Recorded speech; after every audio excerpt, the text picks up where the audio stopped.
www.darsequran.com۔ میرے بھائی اور دوستو، اللہ تعالیٰ کے ہاں کامیاب ہونے کے لیے ایک ہی راستہ ہے، ان الدین عند اللہ الاسلام۔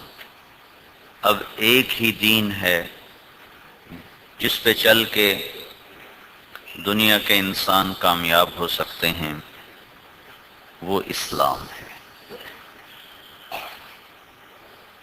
کوئی اپنے مذہب پہ چلنا چاہے، بھئی اپنے مذہب پہ چلو، رواداری سے چلنا تو رواداری سے ہی ہے، لیکن جو اپنے مذہب پہ چلنے والے ہیں اسلام کو چھوڑ کر، تو کیا ان کی محنت قبول ہو جائے گی؟ تو اللہ تعالیٰ فرماتا ہے وَمَن يَبْتَغِ غَيْرَ الْإِسْلَامِ دِينًا فَلَن يُقْبَلَ مِنْهُ۔ اسلام کے علاوہ کسی اور دین پر اگر تم چل کر آئے تو میں قبول نہیں کروں گا۔ عیسائی کہے میں اپنے مذہب پہ پکا ہوں، آپ اپنے مذہب پہ پکے رہو، تو مذہب تو اللہ نے بنایا ہے، دین انسانی ایجاد نہیں، دین انسانی ایجاد نہیں۔ بھائی آہستہ آواز آہستہ کرو۔ دین انسانی ایجاد نہیں، اللہ نے بھیجا ہے۔ اس اللہ نے یہ اعلان کیا ہے کہ اب اسلام کے علاوہ جس راستے پہ بھی چلو گے میں قبول نہیں کروں گا، وہ یہودی مذہب ہو، عیسائی ہو، ہندو ہو، سکھ ہو، بدھ ہو، جو بھی مذاہب ہیں، اللہ تعالیٰ کی طرف سے اعلان ہے کہ قبول نہیں ہیں۔ وَهُوَ فِي الْآخِرَةِ مِنَ الْخَاسِرِينَ، آخرت میں ناکامی۔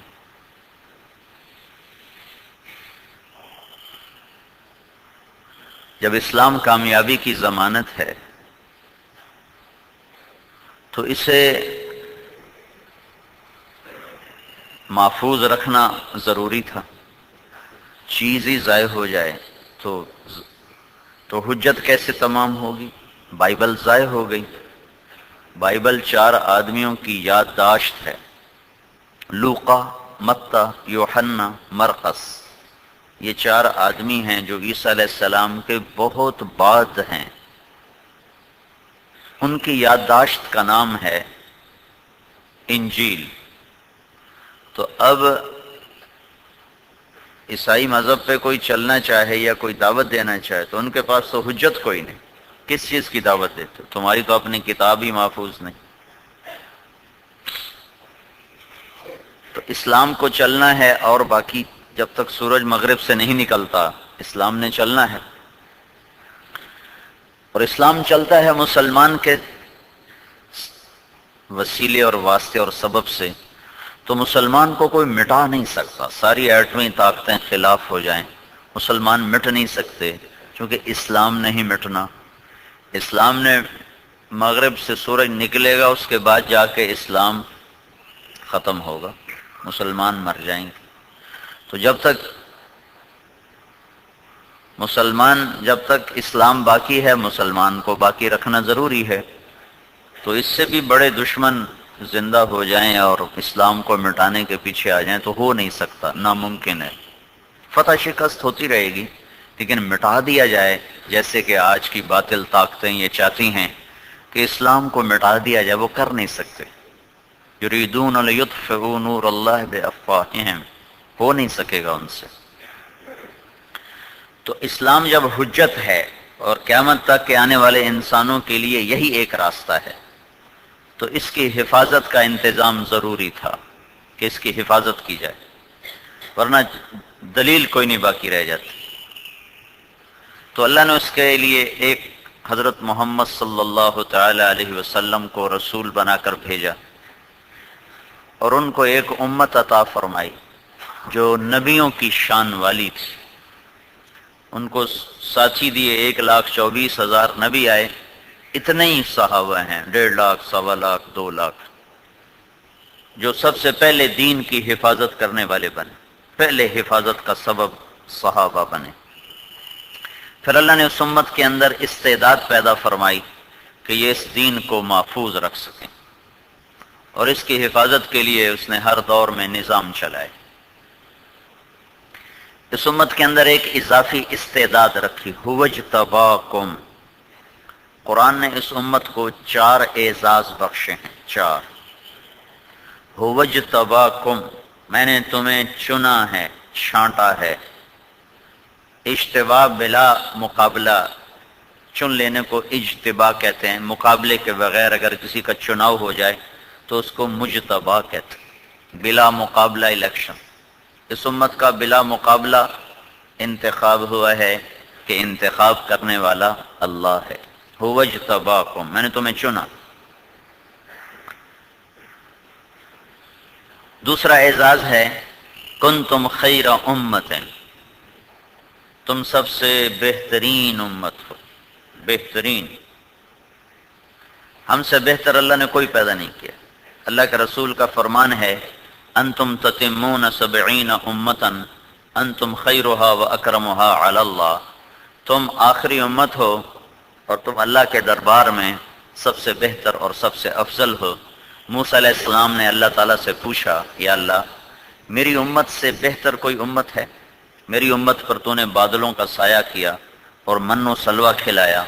تو اللہ تعالیٰ نے فرمایا موسیٰ اما تدری ان فضل امت احمد علی سائر الامم کا فضلی علی خلقی، کہ موسیٰ تمہیں خبردار ہونا چاہیے کہ میں نے جو اپنے محبوب کی محمد مصطفیٰ صلی اللہ علیہ وسلم کی امت بنائی ہے، وہ جو آخری امت ہے، اس امت کو ساری آدم کی نسل پر وہ عزت فضیلت حاصل ہے جو مجھے اپنی مخلوق پر حاصل ہے۔ ہو تو آخری درجے کی بات ہے، اس کے پیچھے تو شاہی کوئی نہیں۔ تو موسیٰ علیہ السلام کو شوق چڑھا، کہنے کہ یا اللہ وہ امت مجھے دے دے۔ تو اللہ تعالیٰ نے فرمایا تمہیں تو دے نہیں سکتا، وہ تو دے چکا ہوں، تو ہو چکے ہیں۔ کہا تو پھر مجھے دکھا دے۔ کہا دکھا بھی نہیں سکتا، تو پہلے ہیں وہ بعد میں ہیں، وہ بھی عالم ارواح میں ہیں، تو عالم دنیا میں ہے، دیکھ بھی نہیں سکتے۔ کہا اچھا مجھے ان کی آواز سنا دے۔ تو اللہ تعالیٰ نے فرمایا آواز سناتا ہوں۔ تو اللہ تعالیٰ نے پکارا یا امت احمد، اے احمد صلی اللہ علیہ وسلم کی امت۔ تو ہم سب نے عالم ارواح میں جواب دیا لبیک اللہم لبیک، لبیک اللہم لبیک۔ تو موسیٰ علیہ السلام کہنے لگے یا اللہ کتنا خوبصورت جواب ہے اس امت کا، اور کتنا خوبصورت نغمہ ہے اس امت کا۔ تو اللہ تعالیٰ نے فرمایا موسیٰ یہ میری محبوب امت ہے، ان کے ہاتھ اٹھنے سے پہلے ان کی دعائیں سنوں گا، ان کے مخالفین پر دائرہ تنگ کر دوں گا، اور ان کی ایسے مدد ہوگی جیسے نبیوں کی ہوتی۔ بچے آواز آہستہ کرو، شور ہو۔ کنتم خیر امت، پہلا ہوجتباکم، چنا گیا۔ دوسرا خیر امت، بہترین امت۔ تیسرا وَكَذَلِكَ جَعَلْنَاكُمْ أُمَّةً وَسَطًا، ہم نے تمہیں امت وسط بنایا۔ اس کا ایک ترجمہ جو عام تفسیروں میں ہے وہ ہے اعتدال والی امت، وسط، درمیان میں، نہ ادھر جھکاؤ ہے نہ ادھر جھکاؤ ہے، یعنی نہ آخرت کی وجہ سے دنیا کو چھوڑتے ہیں نہ دنیا کی وجہ سے آخرت کو چھوڑتے ہیں، بیچ کی راہ چلتے ہیں، معتدل امت ہیں۔ یہودیوں کی طرح دنیا پہ ٹوٹ نہیں پڑے اور عیسائیوں کی طرح دنیا کو چھوڑ نہیں دیا، درمیان میں ہے۔ ایک اس کا ترجمہ اور ہے جو اس تبلیغ میں چلتے چلتے میرے اللہ تعالیٰ نے سجھایا، اور پھر میں نے بعد میں تفسیروں میں دیکھا تو مل بھی گیا۔ وَكَذَلِكَ جَعَلْنَاكُمْ أُمَّةً وَسَطًا، اسی طرح ہم نے تمہیں امت بنایا ہے، امت واسطہ۔ دو چیزوں کے درمیانی تعلق کو واسطہ کہتے ہیں، جیسے میرے اور آپ کے درمیان واسطہ یہ مائک ہے اور یہ سپیکر ہے، اس کو واسطہ کہتے ہیں، یہ میرے اور آپ کے درمیان واسطہ بنا ہوا۔ تو اے امت احمد ہم نے تمہیں امت واسطہ بنایا ہے، کس کے درمیان؟ اپنے اور مخلوق کے درمیان تم واسطہ ہو، کذالک جیسے پہلے انبیاء اللہ اور بندوں کے درمیان واسطہ ہوتے تھے اور بندوں کو اللہ سے جوڑتے تھے۔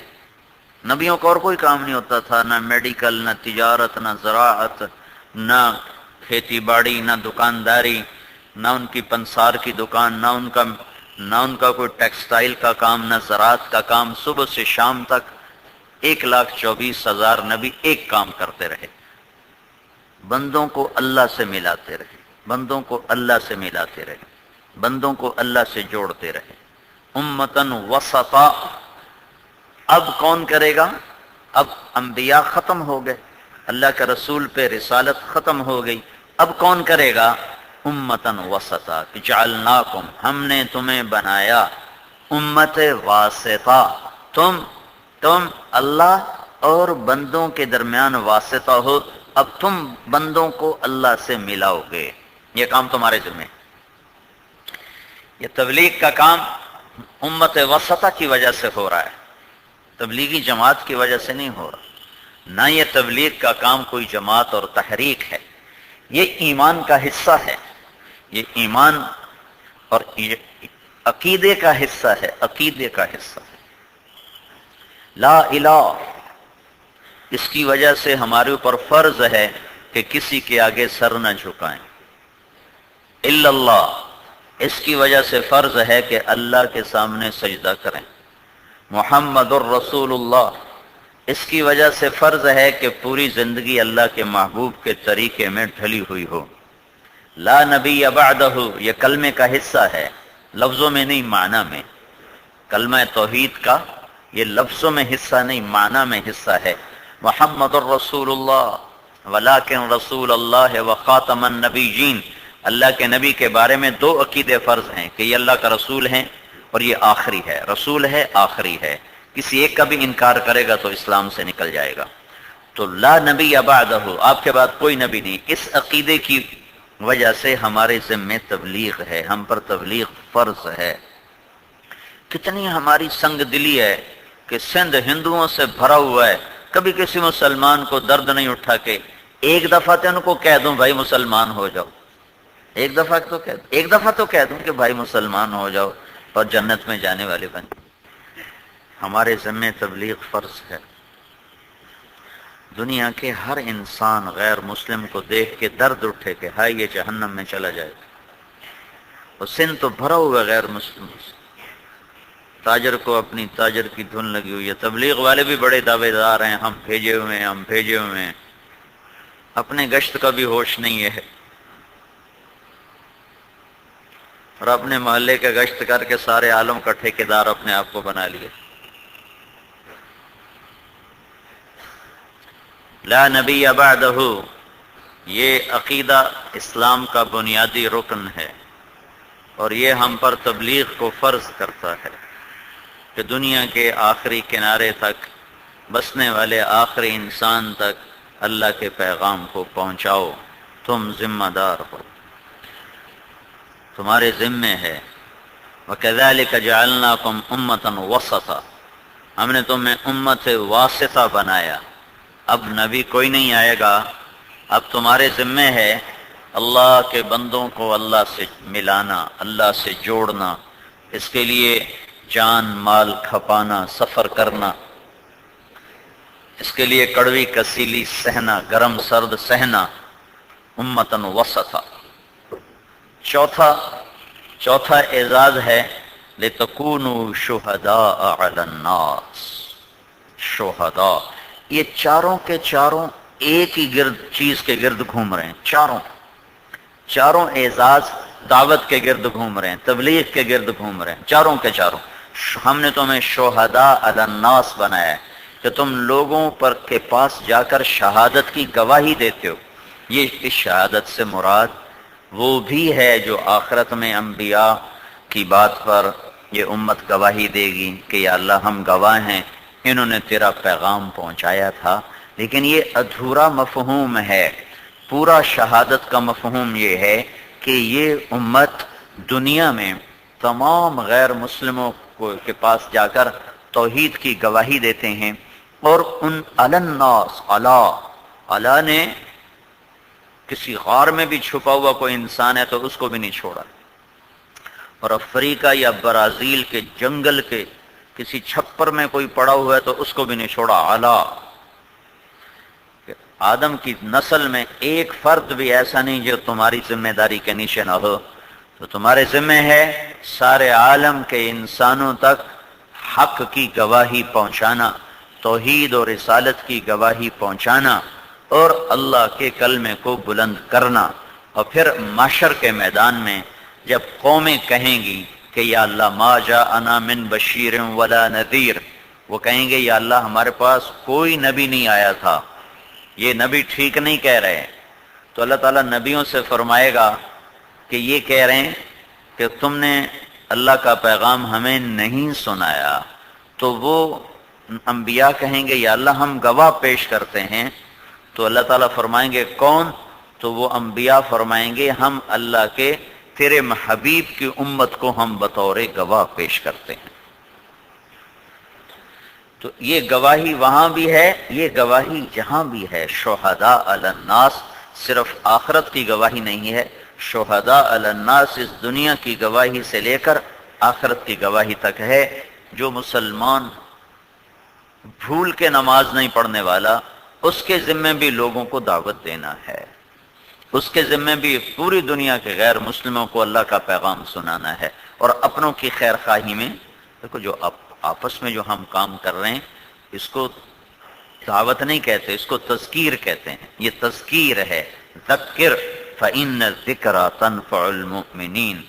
اور جو غیر مسلموں کو پیغام سنانا ہے اس کو دعوت کہتے ہیں. اس میں ہم سب مجرم ہیں، عوام بھی، خواص بھی، معذرت کے ساتھ علماء بھی، صوفیاء بھی، تبلیغ والے بھی، ہم سب اس میں مجرم ہیں کہ ہم نے اقوام عالم کو اللہ کا پیغام سنانے کا نہ کبھی سوچا نہ کبھی درد.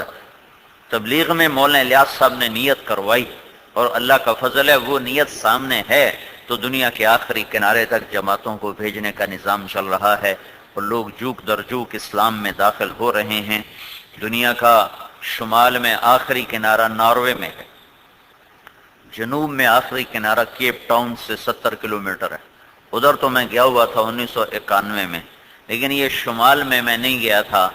تو اس دفعہ میں اگست میں ناروے میں تھا تو میں نے ان سے کہا کہ مجھے وہ لے جاؤ شمالی کنارے جو دنیا کا آخری کنارہ ہے شمال میں، نارتھ میں، اینڈ آف دا ورلڈ.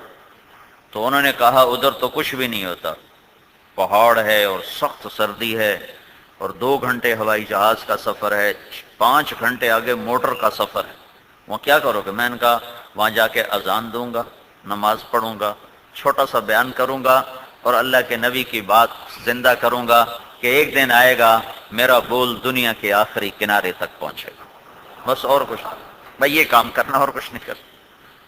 آبادی تو وہاں ہے نہیں. تو وہ بیچارے وہ کہنے لگے ہم تو نارمے میں رہتے ہیں، ہم کبھی نہیں گئے، آپ جا کے کیا کرو گے؟ میں نے کہا یہ کروں گا، تمہیں ساتھ لے جاؤں. تو وہاں سے ہماری جماعت چل پڑی ادھر. تو آلٹا ایک شہر آتا ہے آخری، شمال کا آخری شہر ہے آلٹا، 5-6 ہزار کی اس کی آبادی ہے. جب وہاں پہنچا تو اس دعوت کی عظمت دل میں آئی کہ وہاں 70 مسلمان رہتے ہیں صومالیہ کے، اور وہاں سے روزہ جماعت بھی نکل رہی ہے اور گشت بھی ہو رہا ہے. اوپر شمال وہاں میں کوئی ٹیکسی ملی نہیں، وہ سیزن تھا، ٹورسٹ گرمیاں تھی نا تو ساری دنیا کا ٹورسٹ آتا ہے وہاں دیکھنے کے لیے، وہاں سورج کا عجب نظارہ ہوتا ہے. تو انہوں نے ہمیں اپنی گاڑیاں دی کہ آپ ہماری گاڑیوں پہ چلے، اور ٹیکسی ہمیں ملی ہی کوئی نہیں، ان کی گاڑیاں لے کر ہم آگے گئے. تو وہاں سے روزہ جماعت چل رہی ہے، وہاں گشت ہو رہا ہے اور وہاں جماعتیں پہنچ رہی ہیں. اللہ کے فضل سے پہلے وہاں مسجد نام کی شے کوئی نہیں تھی، اب وہاں مسجد بن چکی ہے جہاں 5 وقت اذان بھی ہے، با جماعت نماز بھی ہے، اور سارے صومالین مسلمان. وہاں اس علاقے میں 2 مہینے سورج ڈوبتا نہیں اور 2 مہینے نکلتا نہیں، 2 مہینے سر پہ کھڑ رہتا ہے. جون جولائی ایسے آتا ہے مشرق سے اور یوں آتے آتے آتے یہ مغرب تک یہاں جاتا ہے اور پھر نیچے نہیں جاتا، یہاں سے یوں واپس شمال کی طرف ہوتا ہوا اور یوں آگے جا کر پھر مشرق میں چلا جاتا ہے، یہ چکر لگا رہتا ہے، ایسے چکر لگاتا رہتا ہے۔ اور نومبر دسمبر نکلتا ہی نہیں، یوں غوطہ لگاتا ہے تو پھر پورے 2 مہینے کے بعد نکلتا ہے، 2 مہینے نکلتا نہیں، 2 مہینے ڈوبتا نہیں۔ تو جب ہم وہاں پہنچے تو اس وقت شام کے کوئی 6 بج رہے تھے، لیکن سورج درمیان میں کھڑا ہوا تھا، درمیان میں، شام 6 بجے سورج درمیان میں تھا۔ پھر وہاں سے سفر کیا گاڑیوں کا، وہ 4 گھنٹے میں پہنچے اس جگہ۔ وہ ایک چھوٹا سا دیہات ہے، پہلے آتا، اس کی آبادی ہوگی 1500 شاید اس سے بھی کم ہو۔ وہاں مچھلی پکڑنے کا کام ہوتا ہے۔ جب وہ آخری گاؤں ہے، اس گاؤں کے بعد آگے انسانی آبادی کوئی نہیں، وہ آخری آبادی ہے شمال میں۔ وہاں بھی 12 مسلمان موجود تھے، اور جو پہلا مسلمان ملا اس کے 10 دن تبلیغ میں لگے ہوئے تھے۔ یہ تمہارے گشتوں سے کیا ہوتا ہے، انقلاب آنا چاہیے، انقلاب، یہ انقلاب نہیں تو اور کیا؟ تمہارے گشتوں سے کیا ہوتا ہے، تمہارے گشتوں میں تو مرے مرے گشت ہیں، کوئی سننے والا ہوتا نہیں۔ یہ کہاں تک بات پہنچ رہی ہے؟ یہ انقلاب نہیں تو اور کیا ہے۔ اسی نے ہمیں ہوٹل میں کمرے دلوائے، پھر وہاں سے وہ ہمارا رہبر بنا، اور پونا گھنٹہ پھر آگے سفر تھا۔ ایسی ہیبت ناک جگہ میں نے یا ہمالیہ پہاڑ دیکھا تھا کہ ایک دفعہ بنگلہ دیش ہماری جماعت جا رہی تھی تو پی آئی اے کی فلائٹ کھٹمنڈو سے جاتی تھی ڈھاکہ، تو وہ پائلٹ نے اعلان کیا، جب ہم کھٹمنڈو سے ڈھاکہ کی طرف چلے تو پائلٹ نے اعلان کیا کہ آپ بہت خوش نصیب ہیں آج جہاز کے مسافر کہ آج ہمالیہ پہاڑ کی چوٹی ننگی ہے، یہ سارے سال میں صرف 10-12 دن کے لیے ننگی رہتی ہے، باقی یہ سارا سال بادلوں میں ڈھکی رہتی ہے، تو آج آپ ہمالیہ پہاڑ دیکھ سکتے ہیں۔ تو میں جہاز کے ادھر بیٹھا تھا، تو اس نے اعلان کیا انگریزی میں، تو میں اٹھ کے بھاگا، تو میرے ساتھ مولوی اویس بیٹھا تھا، وہ سمجھا نہیں، میں نے کہا کیا ہوا کیا ہوا، میں نے کہا آ جاؤ آ جاؤ آ جاؤ۔ ہم ادھر جہاز خالی ہو گیا تھا، کھٹمنڈو میں جا کے سارا جہاز خالی ہو گیا، ٹورسٹ تھا وہ سارا کھٹمنڈو میں اتر گیا گورا، تو ہم صرف وہ بنگلہ دیش اجتماع کے جانے والے 40-50 آدمی بیٹھے ہوئے تھے۔ میں نے جیسے کھڑکی میں دیکھا تو اللہ اکبر کئی دفعہ ہم کہتے ہیں، لیکن اللہ کی قسم جو اس وقت میرے منہ سے اللہ اکبر نکلا، وہ ایسا اللہ اکبر کبھی میرے منہ سے نکلا۔ اللہ اکبر، یہ پہاڑ، یہ اللہ کا کیل ہے، تو اللہ کتنا بڑا ہوگا، اس اللہ کا کیل اتنا بڑا۔ یا اس وقت میرے اوپر ہیبت طاری ہوئی تھی کہ میں نے ایسا منظر مخلوق کا زندگی میں کبھی نہیں دیکھا، یا اس جگہ پہ جا کر وہ ہیبت طاری ہوئی کہ اللہ کی مخلوق اور اللہ کی تخلیق اور اللہ کیسا خلاق ہے، بلا وہو الخلاق العلیم۔ وہ آگے جا کے میدان سا آ جاتا، میدان ہو جاتا، پھر وہاں جا کے ایسے پہاڑ یوں ہے جیسے کسی نے آری سے کاٹا ہو، سیدھا ایسے کٹا ہوا، آگے سمندر، شمال کا آخری کنارہ دھرتی کا، آگے سمندر۔ تو وہاں اگست میں ٹیمپریچر مائنس چل رہا تھا، اور سورج 1 اگست سے سورج ڈوبنا شروع کر دیتا ہے، اور آدھا گھنٹہ، پونا گھنٹہ، گھنٹہ، 2 گھنٹے، 3 گھنٹے، 4 گھنٹے، ایسے بڑھتے بڑھتے بڑھتے بڑھتے نومبر میں بالکل غروب ہو جاتا۔ تو اس وقت سورج غروب ہو چکا تھا اور بالکل چاندنا تھا، اور رات کے 12 بج رہے تھے، اور اس نے آدھے گھنٹے میں نکل آنا، آدھے گھنٹے میں باہر نکل آنا تھا۔ تو اس آدھے گھنٹے میں ہم نے مغرب بھی پڑھنی تھی، عشاء بھی پڑھنی تھی، فجر بھی پڑھنی تھی۔ تو میں گاڑی سے نکلا اور سرد ہوا، تو یہی چادر میرے پاس تھی، میں نے منہ لپیٹا اور دوڑ لگائی، وہ سیدھا سمندر، وہ پہاڑ کے کنارے پہنچا، وہاں انہوں نے گلوب بنایا ہوا ہے، and of the world Globe بنایا ہوا ہے۔ تو وہاں ٹورسٹ اوپر چڑھے ہوئے تھے، تو میں وہاں سے کراس کر کے آگے سمندر کے سامنے ریلنگ لگائی، تو اس پر ٹیک لگا کے پیچھے کر کے میں نے جتنے میرے پھیپھڑوں میں طاقت تھی میں نے اذان دی۔ میں کہا یا اللہ، تیرے نبی نے کہا تھا دنیا کے آخری کنارے تک میری بات پہنچے گی، آج پہنچ گئی ہے۔ باہر سردی شدید تھی، پہلے میرا جی تھا باہر نماز پڑھیں، لیکن وہ کھڑا نہیں ہوا جا رہا تھا، تو پھر ایک چھوٹا سا ہال وہاں بنا ہوا تھا جس میں ٹورسٹ بیٹھتے تھے، چائے پیتے تھے، کوئی کھاتے پیتے تھے تو وہاں وہ اندر گرم تھا، وہاں جا کر چادریں بچھائیں اور مغرب کی نماز پڑھی، اس کے ساتھ ہی عشاء کی نماز پڑھی، عشاء کی نماز پڑھ کے پھر فجر کی اذان دی اور اس کے ساتھ ہی فجر کی نماز پڑھی، اور ساری اپنے وقت پر پڑھی۔ مغرب عشاء تو اکٹھی ہو جاتی ہے لیکن فجر تو اکٹھی نہیں ہوتی، پر یہ زندگی کا علم بھی تھا، تجربہ بھی تھا، مشاہدہ بھی تھا۔ عجب سفر ہوا ہے زندگی کا، یہ ساری زندگی سفر میں گزری، پر ایسا سفر زندگی میں پہلی دفعہ ہی کیا کہ اس جگہ کی ہیبت، اس جگہ کی ایک پر اسراریت، اور پھر وہاں مغرب عشاء فجر تینوں نمازیں ٹھک ٹھک ٹھک ٹھک ٹھک ساری اکٹھی پڑی، اور سورج بہت تیزی سے، ڈر لگ رہا تھا کہ شاید ہمارے سلام پھیرنے سے پہلے پہلے کہیں سورج باہر نہ آ جائے۔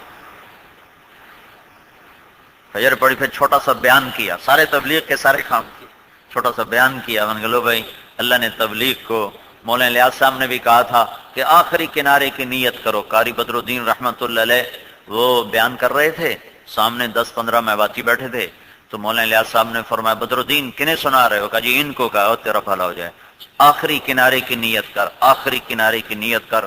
تو اس بندے نے نیت کروائی تھی کہ نیت کرو کہ آخری کنارے تک بات پہنچانی ہے، تو اللہ نے مجھے شمال آخری کنارے تک پہنچایا۔ وہاں نماز سے 3 نمازیں پڑھیں، 2 اذانیں دیں اور بیان کیا۔ ہمیں ان کی زبان نہیں آتی تھی، ورنہ کسی کو پکڑ کے دعوت بھی دے دیتے، پر ہمیں انگریزی ان کو نہیں آتی تھی، نارویجن ہمیں نہیں آتی تھی، اور پتہ نہیں کہاں کہاں کی خلقت وہاں تھی، لیکن نماز پڑھنا، اذان دینا، یہ سارا دعوت کا عمل تھا۔ وہ ہماری تصویریں اتار رہے تھے، جب ہم نماز پڑھ رہے تھے ہماری تصویریں اتار رہے تھے، تو متاثر ہوئے تو انہوں نے تصویریں اتاری۔ تو دنیا کے آخری کنارے تک اس امت کو اللہ نے کہا ہے میرا پیغام پہنچاؤ۔ وَكَذَلِكَ جَعَلْنَاكُمْ أُمَّةً وَسَطًا، وسط ہمارا پھول ہے، 4 پھول والا فل جرنیل ہوتا ہے، جس جرنیل کے 4 پھول ہوں وہ فل جنرل ہوتا ہے۔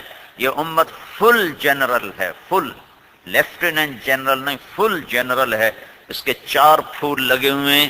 یہ مجتبی ہیں، یہ خیر امتن ہیں، یہ وسطا ہیں، اور یہ شہداء ہیں۔ یہ چار منصب اللہ تعالیٰ نے دنیا میں کسی امت کو نہیں عطا فرمایا۔ یہ تبلیغ کا کام بھائیو ان مناصب کی وجہ سے ہمارے ذمہ ہے، اور یہ بھولا ہوا سبق ہے جس کو ہم ایسا بھولے کہ پھر بھولنا بھی بھول گئے، یہ بھی یاد نہ رہا کہ ہم بھولے ہوئے ہیں۔ بھولے ہوئے کو یاد دلاؤ تو اسے یاد آ جاتا ہے، لیکن جو بھولنا بھی بھول چکا ہو اسے کون یاد دلائے؟ تو ہم بھولنا بھی بھول گئے۔ مدت ہوئی صیاد نے چھوڑا بھی تو کیا، تاب پرواز نہیں، راہ چمن یاد نہیں۔ یہ شعر سمت پہ فٹ آتا ہے۔ پرندے کے بچے کو شکاری پکڑ کے لایا، پنجرے میں ڈال دیا، میر پور خاص کے پنجرے میں ڈال دیا۔ اس کی آنکھ کھلی تو کریانے کی دکان، کپاس کی فیکٹری، گنے کا کھیت، شوگر مل، یہ اس کے پنجرے تھے۔ تجارت، زراعت، انجینئرنگ، ڈاکٹری، سیاست، یہ پنجرے، ان پنجروں میں امت بند ہوئی۔ پر ہمارا بھی قصور، نسل ہی بھول گئی، زندگی کا مقصد ہی۔ میرے باپ اللہ تعالیٰ ان کی بخشش فرمائے، مجھے اتنا کہا تو نے ڈاکٹر بننا ہے، تو نے ڈاکٹر بننا ہے، اتنا کہا کہ میں یہ سمجھتا تھا کہ میرے دنیا میں آنے کا مقصد ڈاکٹر بننا ہے۔ یقین مانو مجھے اتنی میرے ذہن میں میرے ماں باپ نے ڈالا، میرا تو نصیب کوئی اور اللہ نے بنایا تھا، لیکن میں اپنے ماں باپ سے یہ سیکھا کہ میں دنیا میں اس لیے آیا ہوں کہ میں نے ڈاکٹر بننا ہے، بس اڑنے کی طاقت نہیں ہے۔ راہ چمن یاد نہیں، یہ بھی نہیں یاد مجھے کس چمن سے پکڑ کے تم لائے تھے۔ مجھے اپنے گھونسلے کی آزادیاں، اپنے چمن کی مہک خوشبوئیں یاد نہیں ہیں۔ مجھے اسی پنجرے میں ڈال دے، بس یہ مجھے دانہ دے دیا کر اور یہ کٹوری میں پانی دے دیا کر، بس میں اسی کی دیواروں سے لگ کے مر جاؤں گا۔ یہ اس امت کی داستان ہے۔ کتاب پرواز نہیں، راہ چمن یاد نہیں، انہیں یاد ہی نہیں ہے کس چمن سے اٹھائے گئے، نہ اڑنا بھی بھول گئے، راہیں بھی بھول گئے. کمانے کے سوا کوئی کام نہ رہا. کمانے کے سوا کوئی کام نہ رہا. نوجوانوں سے پوچھو کیا کرنا چاہتے ہو؟ یہ بننا چاہتا ہوں، وہ بننا چاہتا ہوں، یہ بننا چاہتا ہوں، وہ بننا چاہتا ہوں. تاجر سے پوچھو یہ پروجیکٹ لگا لیا ہے، یہ لگانا چاہتا ہوں. اتنی خوبصورت، اتنی اعلی زندگی کا اتنا گھٹیا مقصد کہ جسے چھوڑ کے ہی چلے جائیں. وہ کیا مقصد ہے جسے چھوڑ کے چلے جائیں؟ چھوٹ جانے والی چیز تو مقصد نہیں ہوتی، تو گزرگاہ ہے بھائی. ٹک ہرس و ہوس کو چھوڑ میاں، مت دیس بدیس پھرے مارا. قضا کا اجل کا لوٹے ہے، دن رات بجا کر نقارا. کیا بدیا بھینسا بیل شتر، کیا گونی پلہ سر بھارا. کیا گیہوں چاول موٹ مٹر، کیا آگ دھواں اور انگارا. سب ٹھاٹھ پڑا رہ جائے گا جب لاد چلے گا بنجارا. بنجارا آپ تو سمجھیں گے نہیں، یہ پرانی اردو ہے، پرانی اردو. نذیر اکبر آبادی کہہ رہا ہے ٹک تھوڑی دیر کے لیے ہرس و ہوس کو چھوڑ دے، نہ در در کی ٹھوکریں کھا. کہ موت کا ڈاکو چھپ کے وار نہیں کر رہا، ڈنکے کی چوٹ آ کے کہہ رہا ہے کہ تجھے ماروں گا، تجھے ماروں گا، تجھے ماروں گا. لہذا یہ ساز و سامان، یہ گائے، یہ بھینس، یہ بیل، یہ جنس، اس زمانے میں کوئی ایسی فیکٹریاں تو تھی نہیں، تو وہ گندم موٹ مٹر گیہوں کو بتا رہا ہے جو جنس بازار میں بکا کرتی تھی، جس کے تاجر بڑے تاجر ہوا کرتے تھے. کیا یہ سارے جنس اجناس، یہ چیزیں، یہ سامان، یہ مال و متاع، یہ جب موت آئے گی تو یہیں پڑا رہ جائے گا. اور بنجارا، بنجارا کسے کہتے ہیں؟ بنجارا موبائل بازار کے ایک موبائل بازار چلتا تھا جب ایسے سڑکیں نہیں تھیں اور شہر قریب نہیں تھے اور دیہاتوں کی آبادیاں تھیں تو موبائل بازار چلتا تھا، نقل و حرکت والا بازار. اس میں تاجر اور اس میں دکاندار یہ سب ایک قافلے کی شکل میں چلتے تھے اور ایک جگہ جا کر ڈیرا لگاتے تھے، خیمے گاڑتے تھے، دکانیں لگ جاتی تھیں اور خرید و فروخت شروع ہوتی تھی.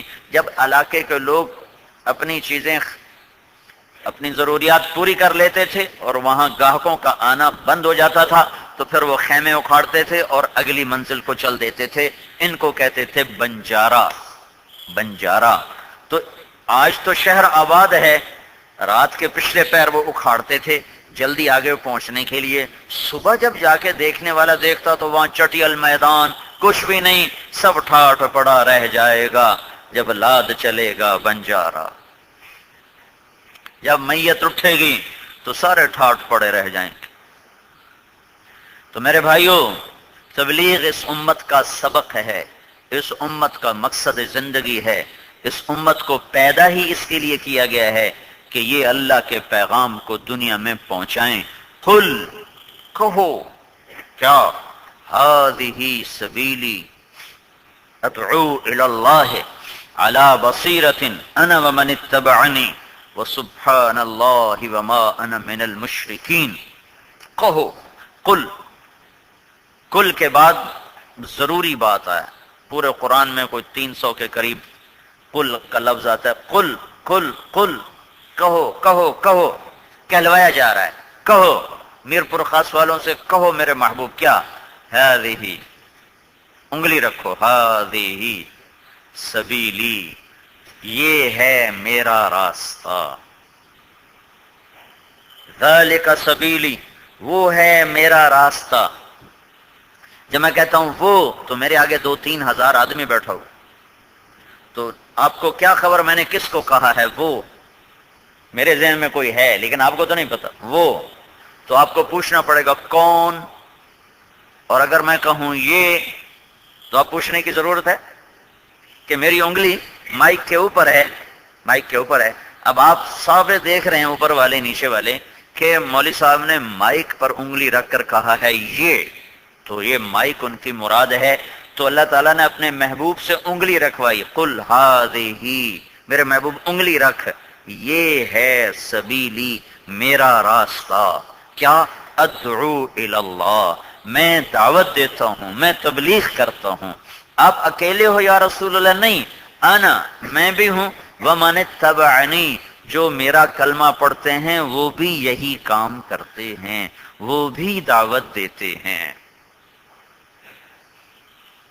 وسبحان اللہ، سبحان اللہ کا مطلب کیا ہے کہ دعوت کا حق کون ادا کر سکتا ہے، دعوت دینے کا حق کون ادا کر سکتا ہے؟ نفی ہماری طرح نہیں، ہم کام والے ہیں، ہم کام والے ہیں، یہ تکبر کے بول ہیں، یہ عجب کے بول۔ مجھے اس سے وحشت ہوتی ہے، کام سمجھاؤ۔ نوجوان کہہ رہا ہے اس کو کام سمجھاؤ، اس کو کام سمجھاؤ، اور اللہ کہہ رہا ہے اپنے نبی سے کہے سبحان اللہ کہ میں کام کا حق ادا نہیں کر سکا۔ سبحان اللہ کا یہاں کیا مطلب ہے؟ وسبحان اللہ، واو استنافیہ ہے، وسبحان اللہ، اور یا اللہ میں محمد الرسول اللہ تیری طرف بلانے کا حق ادا نہیں کر سکا کہ تو سبوح ہے، میں کیسے حق ادا کروں؟ اور یہ کہتا ہے ہم سمجھے ہوئے ہیں، ہم کام والے ہیں، ہم کام والے ہیں، کام سمجھاؤ، کام کی بات کرو، کام سمجھاؤ، کام کی بات کرو۔ نہ ان کے لیے جنت کام کی بات ہے، نہ ان کے لیے جہنم کام کی بات ہے، نہ ان کے لیے عبادات کام کی بات ہے، نہ ان کے لیے اعمال کام کی بات ہے۔ وسبحان اللہ۔ چلو پیچھے، زیادہ پیچھے نہ جاؤ، تھوڑا قریب آ جاؤ۔ مولانا محمد الیاس صاحب رحمۃ اللہ علیہ نے ارشاد فرمایا جو کام اللہ نے مجھے دیا ہے میں اس کے 100 حصے کروں تو میں اس کا 1/100 سمجھا ہوں، 99 نہیں سمجھا، اور جو میں 1 سمجھا ہوں اس کے 100 حصے کروں تو اس کا 1/99 تمہیں سمجھا سکا ہوں، 99 نہیں سمجھا سکا، اور تم اس کا 1 سمجھے ہو اور 99 سمجھے ہی نہیں ہو، تو یہ بچہ کیسے دعویٰ کرتا ہے ہم کام والے ہیں، ہم کام سمجھائیں گے، کام سمجھائیں گے۔ توبہ کرو۔ وسبحان اللہ، وسبحان اللہ کا مطلب ہے کہ یا اللہ میں تیری دعوت، تیری طرف بلانے کا حق ادا نہیں کر سکتا، میرے پاس تو صرف پاس ہونے کے نمبر ہیں، وما انا من المشرکین، 33 نمبر پہ پاس ہو رہا ہوں کہ شرک معاف نہیں ہے۔ آخری درجہ اسلام میں کیا ہے کہ میں مشرک نہیں ہوں، باقی ہر عیب ہے میرے اندر، عیب سے پاک ہستی کو اللہ سبق سکھوا رہا ہے، کہو ما انا من المشرکین، بس میں نے ایک شرک نہیں کیا، باقی میرے پاس کوئی خوبی نہیں ہے، جو خوبیوں کا مالک۔ اور میں ایک قصہ سناتا ہوں جس سے اس آیت کا مطلب سمجھ میں آئے۔ ہماری جماعت کی چونیاں، تو ہمیں وہاں کے لوگوں نے کہا اگر چودھری حاکم بندہ بن جائے تو پھر ہم تبلیغ کے کام کو مانیں گے۔ چودھری حاکم وہاں کا بڑا ذمہ دار تھا اور چوروں کا پشت پناہ تھا، قاتل ڈاکوؤں کا پشت پناہ تھا، بہت بڑا قبضہ گروپ تھا۔ تو ہم نے جماعت بھیجی، اس کو لے کے آ گیا، وہ آ گیا کوئی 6 فٹ سے زیادہ قد، اتنی بڑی بڑی مونچھ، یہاں اس کا جسم، واقعی وہ حاکم تھا۔ میں تو اس کے آگے چڑی نظر آؤں، جب وہ آیا نا میں کہا میں اس سے بات کیسے کروں، ویسے پھیلا ہوا۔ تو خیر میں نے اس سے بات شروع کی، وہ سنتا رہا، اللہ نے اس کے دل پہ اثر کر دیا، تو اس کی آنکھیں بھر آئیں۔ تو تھوڑی دیر کے بعد جب میں نے بات ختم کی تو مجھ سے کہنے لگا مولوی صاحب ایک گل دسا، ایک میں شرک نہیں کیتا باقی ہر گناہ کر چھڑیا ہے، وما انا من المشرکین۔ اس کو وہ فخر سے نہیں کہہ رہا، عاجزی سے کہہ رہا ہے، ایک میں شرک نہیں کیتا باقی ہر گناہ کر چھڑیا ہے، کوئی میری بھی بخشش ہے؟ میں نے شرک نہیں کیا باقی ہر گناہ کیا ہے، کیا میں بخشا جاؤں گا؟ اس نے اللہ کے فضل سے ہمارے ساتھ وقت گزارا، ایسی توبہ کی کہ سارے علاقے میں دھوم مچ گئی، اور پھر نمازیں پڑھتا ہوا دنیا سے چلا گیا، تائب ہو کے مرا ہوا۔ وہ زیادہ زندہ بھی نہیں رہا، جوان آدمی تھا، اسے پتہ ہی نہیں موت سر پہ کھڑی، یہ ایک گشت نے اس کو جہنم کے راستے سے بچا لیا۔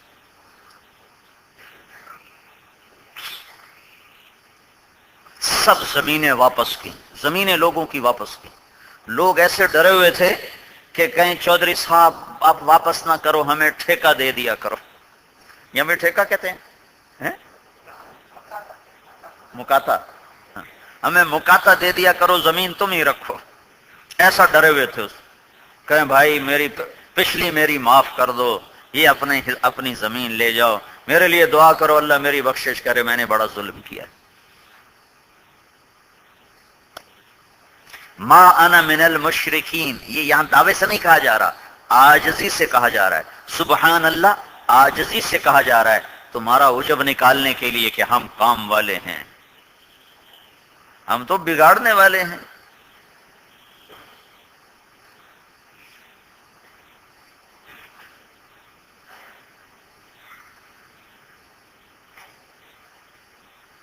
قل، کہو کہو کہو میرے نبی، میرپور خاص والوں سے کہو، ہذہ، انگلی رکھ کر کہو، یہ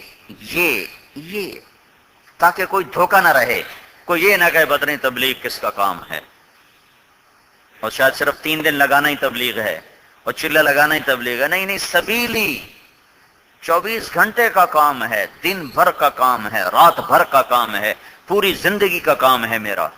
سبیل، طریق کہتے ہیں اس راستے کو جو پاؤں کے چلنے سے بن جائے، جیسے دیہاتوں میں گوٹھوں میں ہوتے ہیں طرق یطرق، پاؤں کے چلنے سے جو راستہ بن جائے.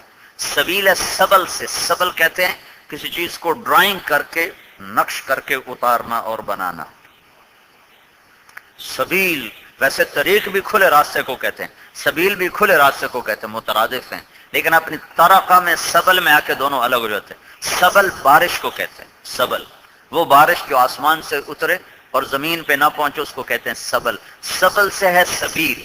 دعوت کے کام کو پانی سے تشبیہ دی، بارش سے تشبیہ دی ہے کہ جیسے بارش سے دھرتی زندہ ہوتی ہے، دعوت کے کام سے دل زندہ ہو جاتے ہیں. جیسے بارش سے سبزہ آتا ہے، دعوت کے کام سے زندگی میں بہار آ جاتی ہے، اعمال کے سرسبز باغیچے کھل جاتے ہیں، کھل جاتے ہیں. جیسے بارش سے فضا صاف ہو جاتی ہے، ایسے بارش سے دعوت سے دلوں کی زمین صاف ہو جاتی. جیسے بارش سے پھٹی زمین پھٹ جاتی ہے. ابھی راستے میں ہم دیکھ رہے تھے زمین میں پھٹن بارش نہیں ہوئی، تو جب بارش آتی ہے تو ساری زمین ایسے مل جاتی ہے. دعوت کے ذریعے سے پھٹے ہوئے دل مل جاتے ہیں، ٹوٹے ہوئے دل مل جاتے ہیں، شگاف پر ہو جاتے ہیں اگر دعوت صحیح ہے.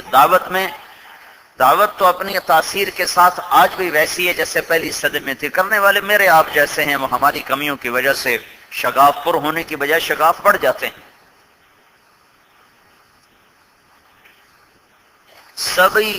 سبل سے ہے، سبیلی میرا راستہ. سبیل جیسے بارش سے کائنات میں ایک حسن آتا، قوس و قزح بارش سے پیدا ہوتی، اس سات رنگ کی پینگ بنتی ہے، دیکھیں. ایسے ہی دعوت اللہ میں رنگا رنگ کی دنیا چھپی ہوئی ہے، اعمال کا ایک خوبصورت جہان چھپا ہوا ہے. جب دعوت زندہ ہوگی تو اعمال کی قوس و قزح سارے عالم میں، ساری دنیا میں، ہر گھر میں وہ قوس و قزح کے رنگ ابھریں گے اور زندگی دنیا میں جنت کا مزہ دیکھے گی. قل، کہو، ہذہ سبیلی، پھر ہذہ کہا ہے، ہذا نہیں کہا، ہذا سبیلی، چونکہ سبیل کو مذکر بھی کہہ سکتے ہیں اور سبیل کو مؤنث بھی کہہ سکتے ہیں، ہذا سبیلی بھی کہہ سکتے ہیں اور ہذہ سبیلی بھی کہہ سکتے ہیں. اللہ تعالیٰ نے مؤنث کا لفظ استعمال کیا، مذکر کا استعمال نہیں کیا. ہذا سبیلی نہیں، حالانکہ لیس الذکر کالانثی، ہذہ مؤنث کا لفظ استعمال کیا ہے، یہ میرا راستہ. یہ بات سمجھانے کے لیے کہ تبلیغ کا پیغام محبت سے دیا جاتا ہے، سختی سے نہیں پہنچایا جاتا. تبلیغ کا پیغام محبت سے پہنچایا جاتا ہے. کیسے مطلب ہے کہ ہذہ مؤنث ہے، یہ استعارہ ہے عورت کی طرف، اور عورت کو محبت سے چلایا جائے تو سب کچھ قربان کر دیتی ہے، ڈنڈے سے چلایا جائے تو دل کے دریچے بند کر لیتی ہے. مشرق کی عورت ہے، گھٹ گھٹ کے مر جائے گی، دل کبھی نہ کھول سکے گی، لیکن اگر اسے محبت دے دو گے تو پھر تم پہ سب کچھ نثار کر دے گی. میرے نبی نے فرمایا کہ پہلے اللہ کی سنو، عاشروہن بالمعروف. میرے اللہ نے کہا کہ اے میر پل والو، اپنی بیویوں سے اچھا سلوک کرنا. عاشروہن بالمعروف. بہت سے لوگ باہر بڑے اخلاق والے ہوتے ہیں اور بیویوں کے ساتھ انتہائی بدتمیز ہوتے ہیں، انتہائی بد اخلاق ہوتے ہیں. باہر لوگوں کی گالیاں سہ لیتے ہیں اور بیوی کی چوں بھی نہیں سہ سکتے، اف بھی نہیں سہ سکتے، اور اس کی عزت اس کے ہاتھ میں پکڑا دیتا.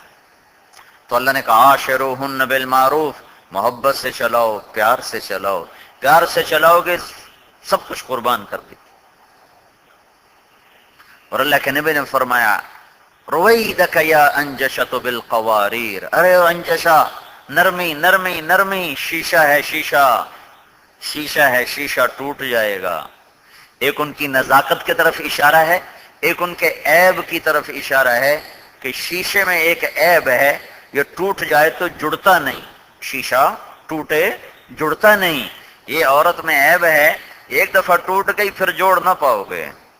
ہاں ڈنڈے سے ہانکتے رہو تو مشرق کی عورت ہے، جہاں اس کی ڈولی اترتی ہے وہیں سے اس کا جنازہ اٹھتا ہے.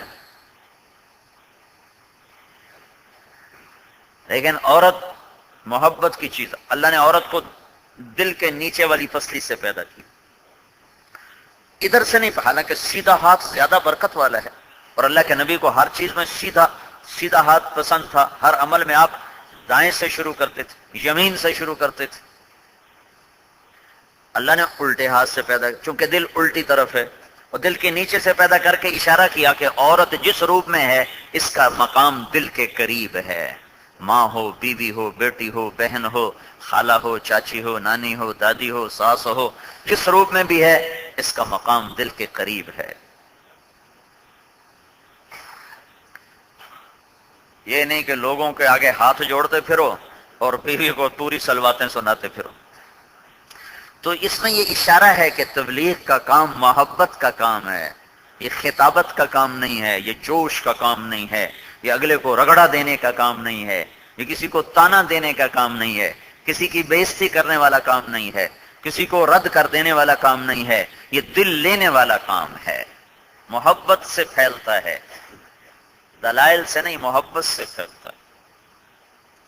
اور جب آپس میں ہی محبت تم نہ کرو تو باہر کیا کرو گے؟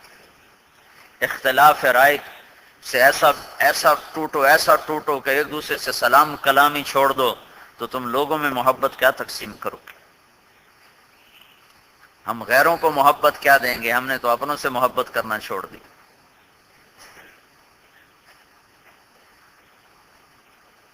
اس امت میں اختلاف باقی رہے گا، ختم نہیں ہو سکتا، باقی رہے گا. اختلاف رائے کے باوجود محبت کرنا فرض ہے. رائے مل ہی نہیں سکتی. ایک دفعہ چلا تھا نا قصہ، رائے ملاؤ رائے ملاؤ رائے ملاؤ. تو میں نے کہا تھا یہ تو اللہ کے نبی نے دعا مانگی اور اللہ نے قبول نہیں کی، یہ کیا بدعت شروع ہو گئی ہے؟ رائے ملاؤ رائے ملاؤ، یہ نہیں ہو سکے گا. رائے ملانے کا نام اتفاق نہیں ہے، ایک اختلاف رائے کے بعد جڑنے کا نام اتفاق ہے.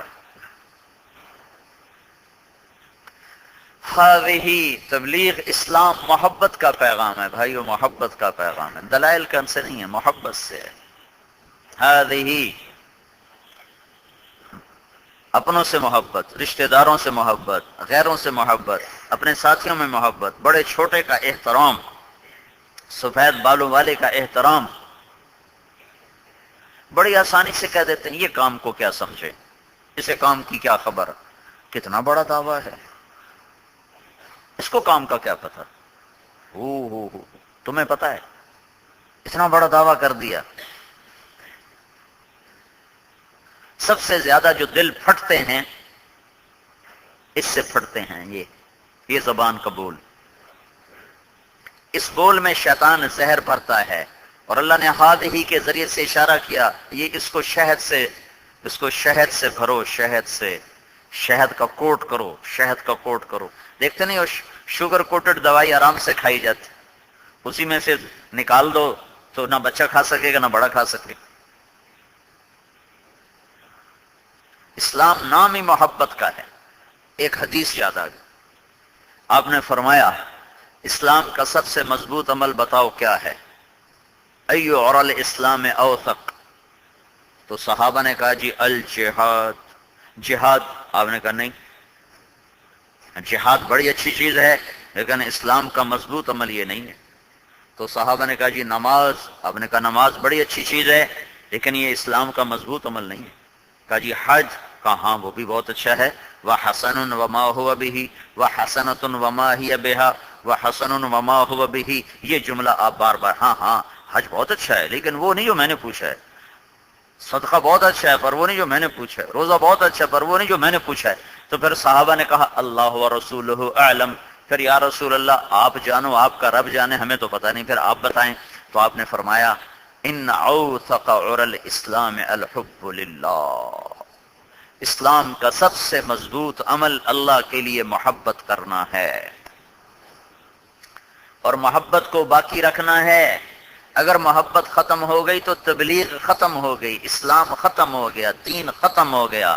گھر ٹوٹ جائے گا، ادارہ ٹوٹ جائے گا، مدرسہ ٹوٹ جائے گا، مرکز ٹوٹ جائے گا، دفتر ٹوٹ جائے گا.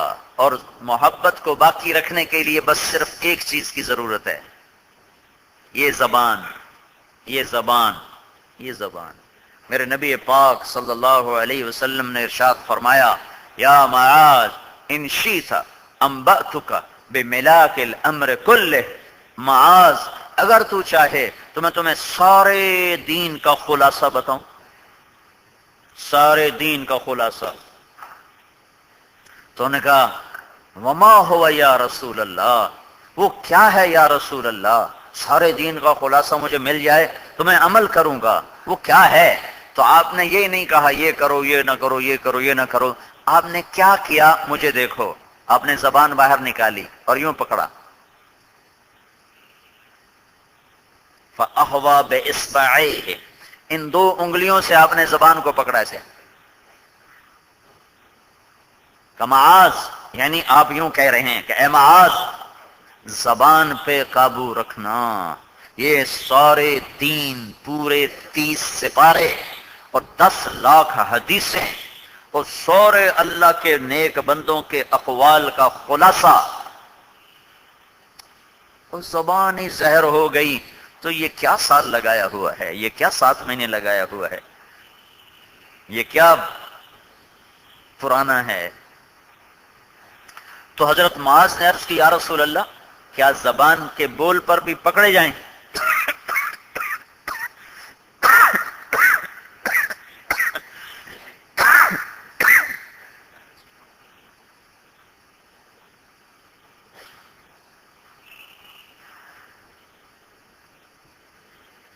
یا رسول اللہ کیا زبان کے بول پر بھی پکڑے جائیں گے؟ ان آخذ بما نقول، تو اللہ کے نبی نے فرمایا ثقلتک امک یا ابن جبل، جبل کے بیٹے کیا بات کر دی تو نے، میں نے تو تمہیں بڑا سمجھدار سمجھ کے بات کی تھی، یہ کیا بات کر دی تو نے. وَهَلْ يَكُبُّ النَّاسَ فِي نَارِ جَهَنَّمْ إِلَّا حَصَائِدُ أَلْسِنَتِهِمْ، سب سے زیادہ جہنم میں دھکا دینے والی زبان ہوگی، سب سے زیادہ. زنا نہیں، شراب نہیں، جوا نہیں،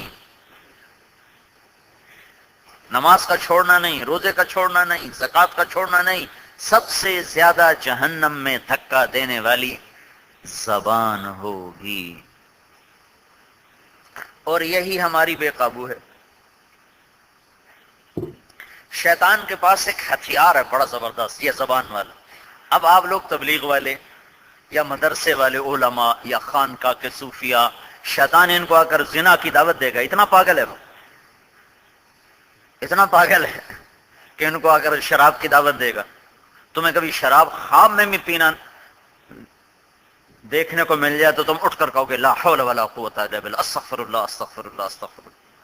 اور غیبت ایسی ٹکا کے کرتے ہو کہ اگلے پچھلے کھاتے برابر کر دیتے. اور شروع کہاں سے کرتے ہیں غیبت؟ اللہ معاف فرمائے، کہنا تو نہیں چاہیے، یہاں سے غیبت شروع کرتے ہیں. ساتھ یہ بھی کہہ رہے ہیں اللہ معاف فرمائے، کہنا تو نہیں، تو بے وقوف کیوں کہہ رہا ہے، کہنا تو نہیں چاہیے. اور اپنا سارا کیا کرتا برباد کر دیتے ہیں. وہ جو ممبر پہ بیٹھنے والے کو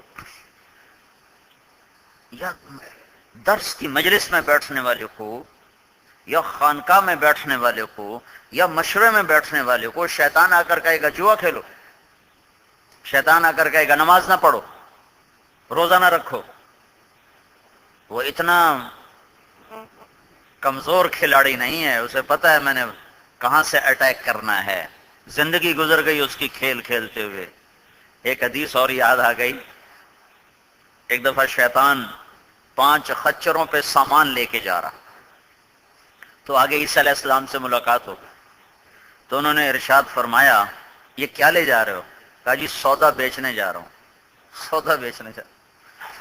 تو عیسیٰ علیہ السلام نے فرمایا یہ اس میں کیا ہے؟ وہ ایک خچر، کہا جی اس میں ظلم ہے، ظلم۔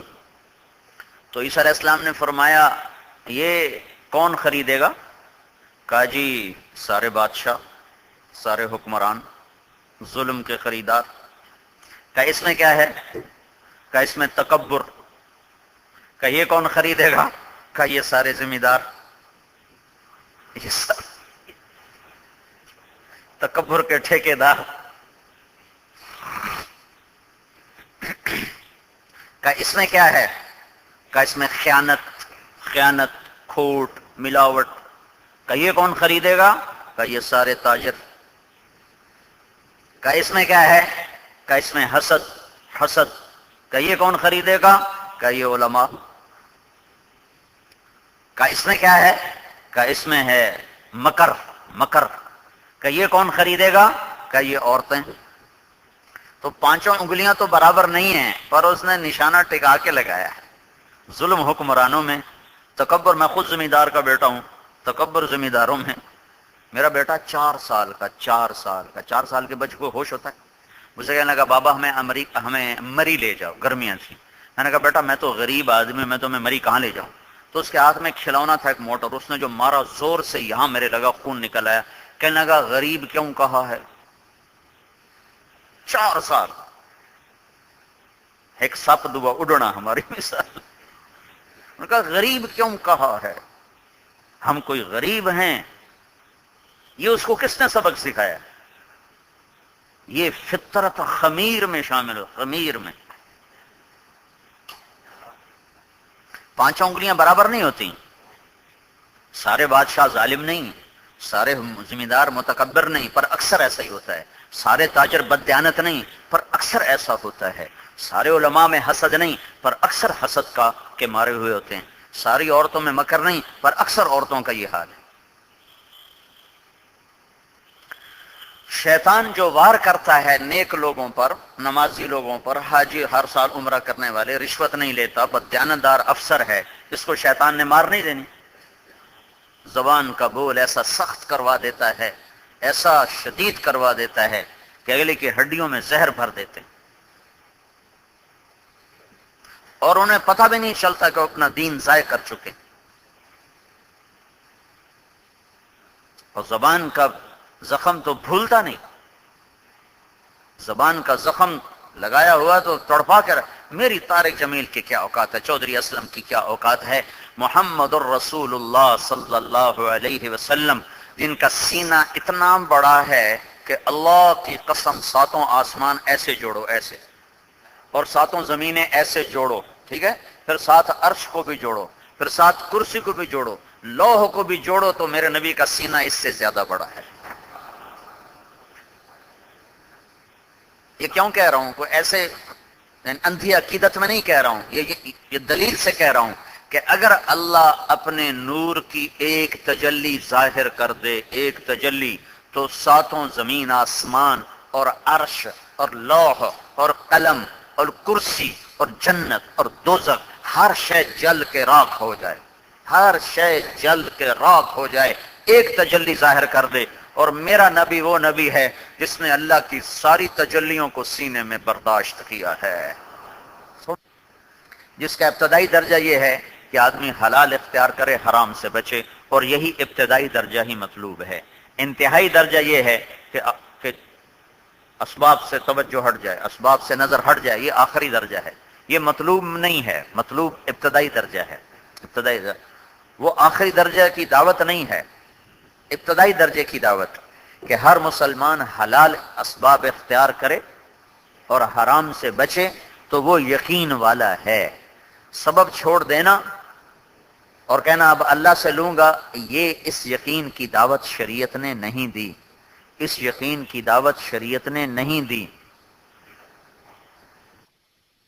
کیسا بے وقوف ہے؟ اللہ، حضرت سعد بن ابی وقاص کو ہارٹ اٹیک ہوا تو اللہ کے نبی نے فوراً دوائی تجویز کی کہ 7 کھجوریں اجوا گٹھلی سمیت پیس کے اس کو کھلاؤ اور حارث بن کلدہ کے پاس اس کو بھیجو، اس کا علاج کرے۔ یقین کا ادنا درجہ، ابتدائی درجہ کہ اسباب کو حلال طریقے پر اختیار کرے اور حرام سے بچے، یہ یقین والا ہے، یہ توکل والا ہے۔ اعلیٰ درجہ ہے اسباب کا ہونا نہ ہونا برابر ہو جائے، نظر اس سے ہٹ جائے، یہ اعلیٰ درجہ ہے مقربین کا۔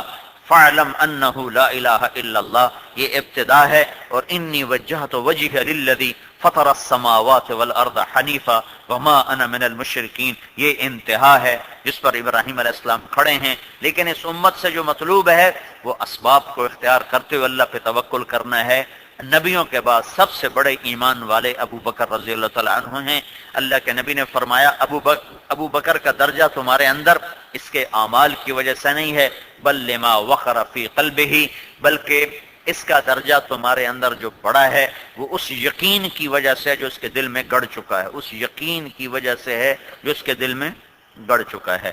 اور جب ابو بکر رضی اللہ تعالیٰ عنہ خلیفہ بنائے گئے تو اگلے دن چادریں موڈے پہ ڈال کر بازار میں چل رہے، تو سامنے سے حضرت عمر مل گئے، کہنے لگے بھائی کدھر جا رہے ہو؟ کہا میں اپنے کپڑا بیچنے جا رہا ہوں۔ اور کدھر جا رہا ہوں؟ تو انہوں نے فرمایا یہ حکومت کون سنبھالے گا؟ تو ابو بکر نے فرمایا تو میں بچوں کو روٹی کہاں سے کھلاؤں گا؟ تمہارا 3 چلے والا کوئی ہوتا تو فوراً کہتا ابو بکر کو تو اللہ سے لینا ہی نہیں آتا، ابو بکر کو تو اللہ سے لینا ہی نہیں آتا۔ ابو بکر کہہ رہے ہیں میں بچوں کو روٹی کہاں سے کھلاؤں؟ اللہ اکبر، یہ ہمیں سبق دیا جا رہا ہے۔ ابو بکر نے سارا مال پھونک دیا 2 دفعہ، ہجرت کے موقع پر سب کچھ اٹھا کے لے اور تبوک کے موقع پر سب کچھ لا کے دے دیا، لیکن اس امت کو اسباب کا پابند بن کے چلنے کا سبق دیا جا رہا ہے۔ پھر حضرت عمر رضی اللہ تعالیٰ عنہ بھی آگے نہیں کہہ رہے تو اللہ سے مانگ، براہ راست اللہ سے لے، تو کیا چادریں لے کے جا رہا ہے؟ کہا چلو واپس چلو۔ عشرہ مبشرہ کو اکٹھا کیا گیا اور مشورہ ہو رہا ہے کہ ابو بکر کے بچوں کی روٹی کہاں سے پوری ہو۔ تو مشورہ یہ ہوتا ہے کہ ایک قریشی خاندان متوسط درجے کا جتنا اپنا ماہانہ خرچہ کرتا ہے اتنا مہینے کا خرچہ ابو بکر کا لگا دیا جائے۔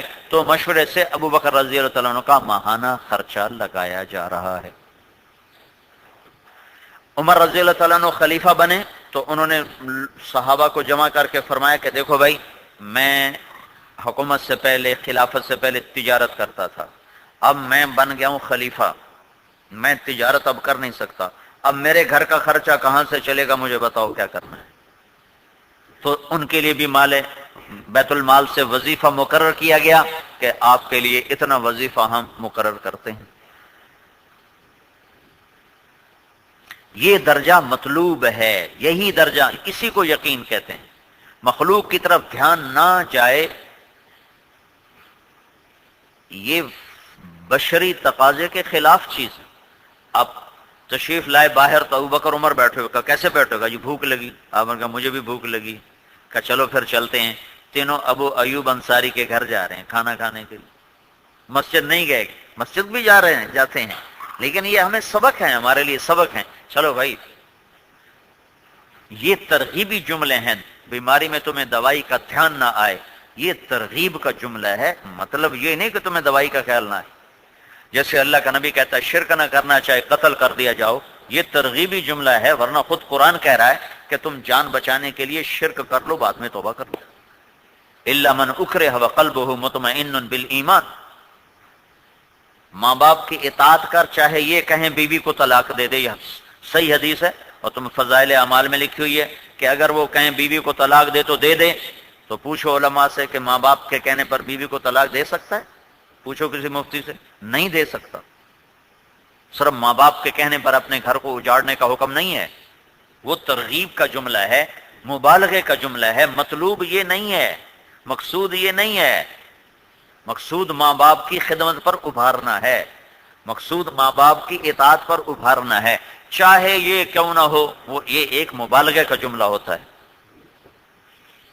تو یقین میں مقصود حلال اسباب کا پابند بن کے چلنا ہے، انبیاء اسباب کے پابند بن کے چلے، یہی درجہ مطلوب ہے، اسی کا نام یقین ہے، اسی کا نام اعقل ثم توکل، اسی کا نام توکل ہے۔ کچھ معجزات کا نام یقین نہیں ہے، معجزات کا نام یقین نہیں ہے، کرامات کا نام یقین نہیں ہے۔ وہ فضائل صدقات میں واقعہ لکھا نا، ایک آدمی جا رہا تھا کمائی کے لیے تو واپس آ گیا، تو دوسرے نے پوچھا تم واپس کیوں آ گئے؟ کہا بھائی میں نے سانپ دیکھا، اندھا سانپ تھا اور وہ منہ کھول کے پڑا تھا، اور ایک چڑیا آ کر اس کے منہ میں وہ انگور کے دانے ڈال رہی تھی اور وہ کھا رہا تھا، تو میں نے کہا جو اندھے سانپ کو کھلاتا ہے مجھے کیوں نہ کھلائے، تو میں تو واپس آ گیا ہوں۔ مکمل واقعہ یہ نہیں، جس کتاب سے یہ واقعہ نقل کیا گیا ہے اس کتاب میں اگلا حصہ بھی لکھا ہوا ہے۔ تو اس آدمی نے کہا تمہیں سانپ بننے کا خیال آیا، تمہیں چڑیا بننے کا خیال کیوں نہ آیا؟ تمہیں چڑیا بننے کا خیال کیوں نہ آیا کہ میں کسی کے لیے ذریعہ بن جاؤں، میں کسی کے لیے وسیلہ بن جاؤں، میں کسی کے گھر چلانے کا سبب اور ذریعہ بن جاؤں؟ عبداللہ بن مبارک فرمایا کرتے تھے مجھے کمانے کی ضرورت نہیں ہے، لیکن میں سفیان بن عیینہ کے مدرسے کو چلانے کے لیے اور فضیل بن عیاض کی خانقاہ کو چلانے کے لیے کماتا ہوں کہ میں ان پہ خرچ کرتا ہوں۔ تو اپنی کمائیوں میں حلال کا پابند بن کے چلنا۔ سعد بن معاذ رضی اللہ تعالیٰ عنہ اللہ کے نبی کے سامنے ایسے بیٹھے ہوئے تھے، تو آپ کے سعد کے ہاتھ اس طرح تھے اللہ کے نبی کے سامنے، تو سعد کے ہاتھوں پر ایسے نشانات تھے، وہ کسی پکڑ کے چلاتے رہو نا تو یہ یہاں سخت سخت ابھر آتی ہیں جگہیں، نشان بن جاتے۔ تو آپ نے حضرت سعد سے پوچھا سعد یہ کیا ہے، یہ تیرے ہاتھ پہ کیا ہے؟ کہ یا رسول اللہ یہ میں اپنے باغ میں خود کام کرتا ہوں تو اس کی وجہ سے میرے ہاتھوں پہ یہ نشان پڑ گئے، اپنے بچوں کے لیے میں اس میں روزی کماتا ہوں۔ تو آپ نے حضرت سعد کا ہاتھ ایسے پکڑا یہاں سے اور سب کے سامنے ایسے چوما، ایسے چوما، اور پھر فرمایا بچوں کو حلال کھلاتے ہوئے جو ہاتھ ایسا ہو جائے گا اس پہ جہنم کی آگ حرام ہو جائے گی۔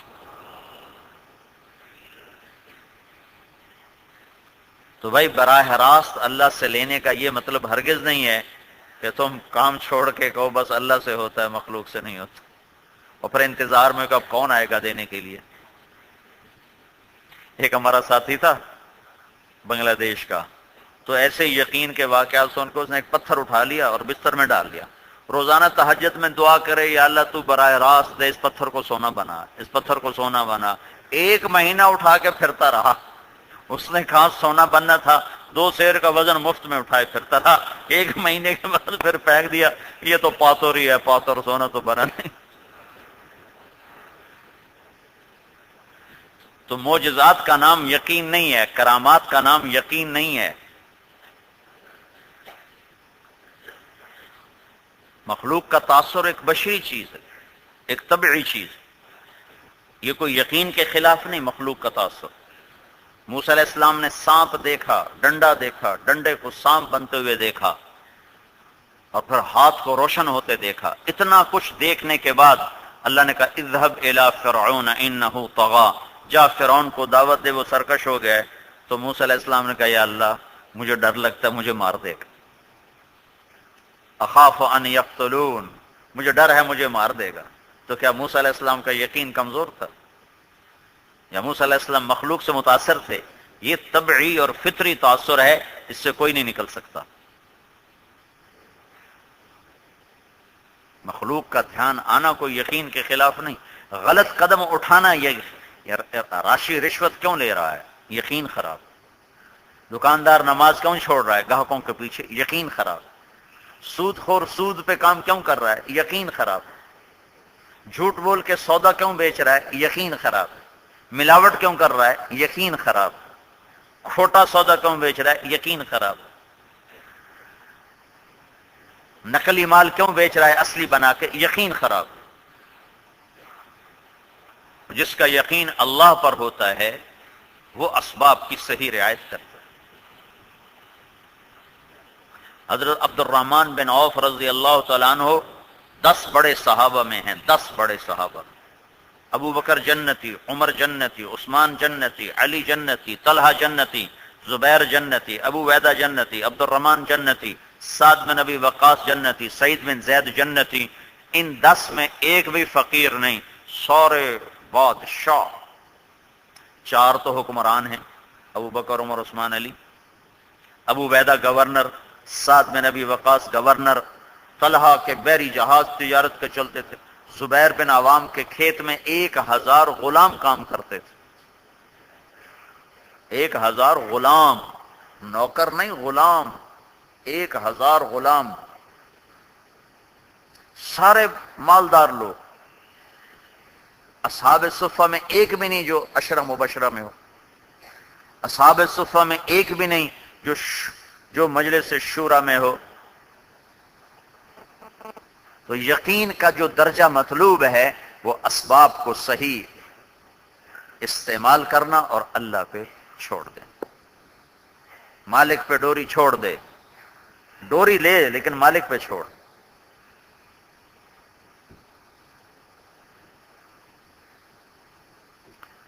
بدر میں کتنی بڑی فتح ہوئی ہے 313 کے ساتھ، کتنی بڑی فتح ہوئی. لیکن آپ خندق کے موقع پر پریشان بیٹھے ہوئے ہیں کہ اتنا بڑا دشمن آ رہا ہے، کیا کیا جائے.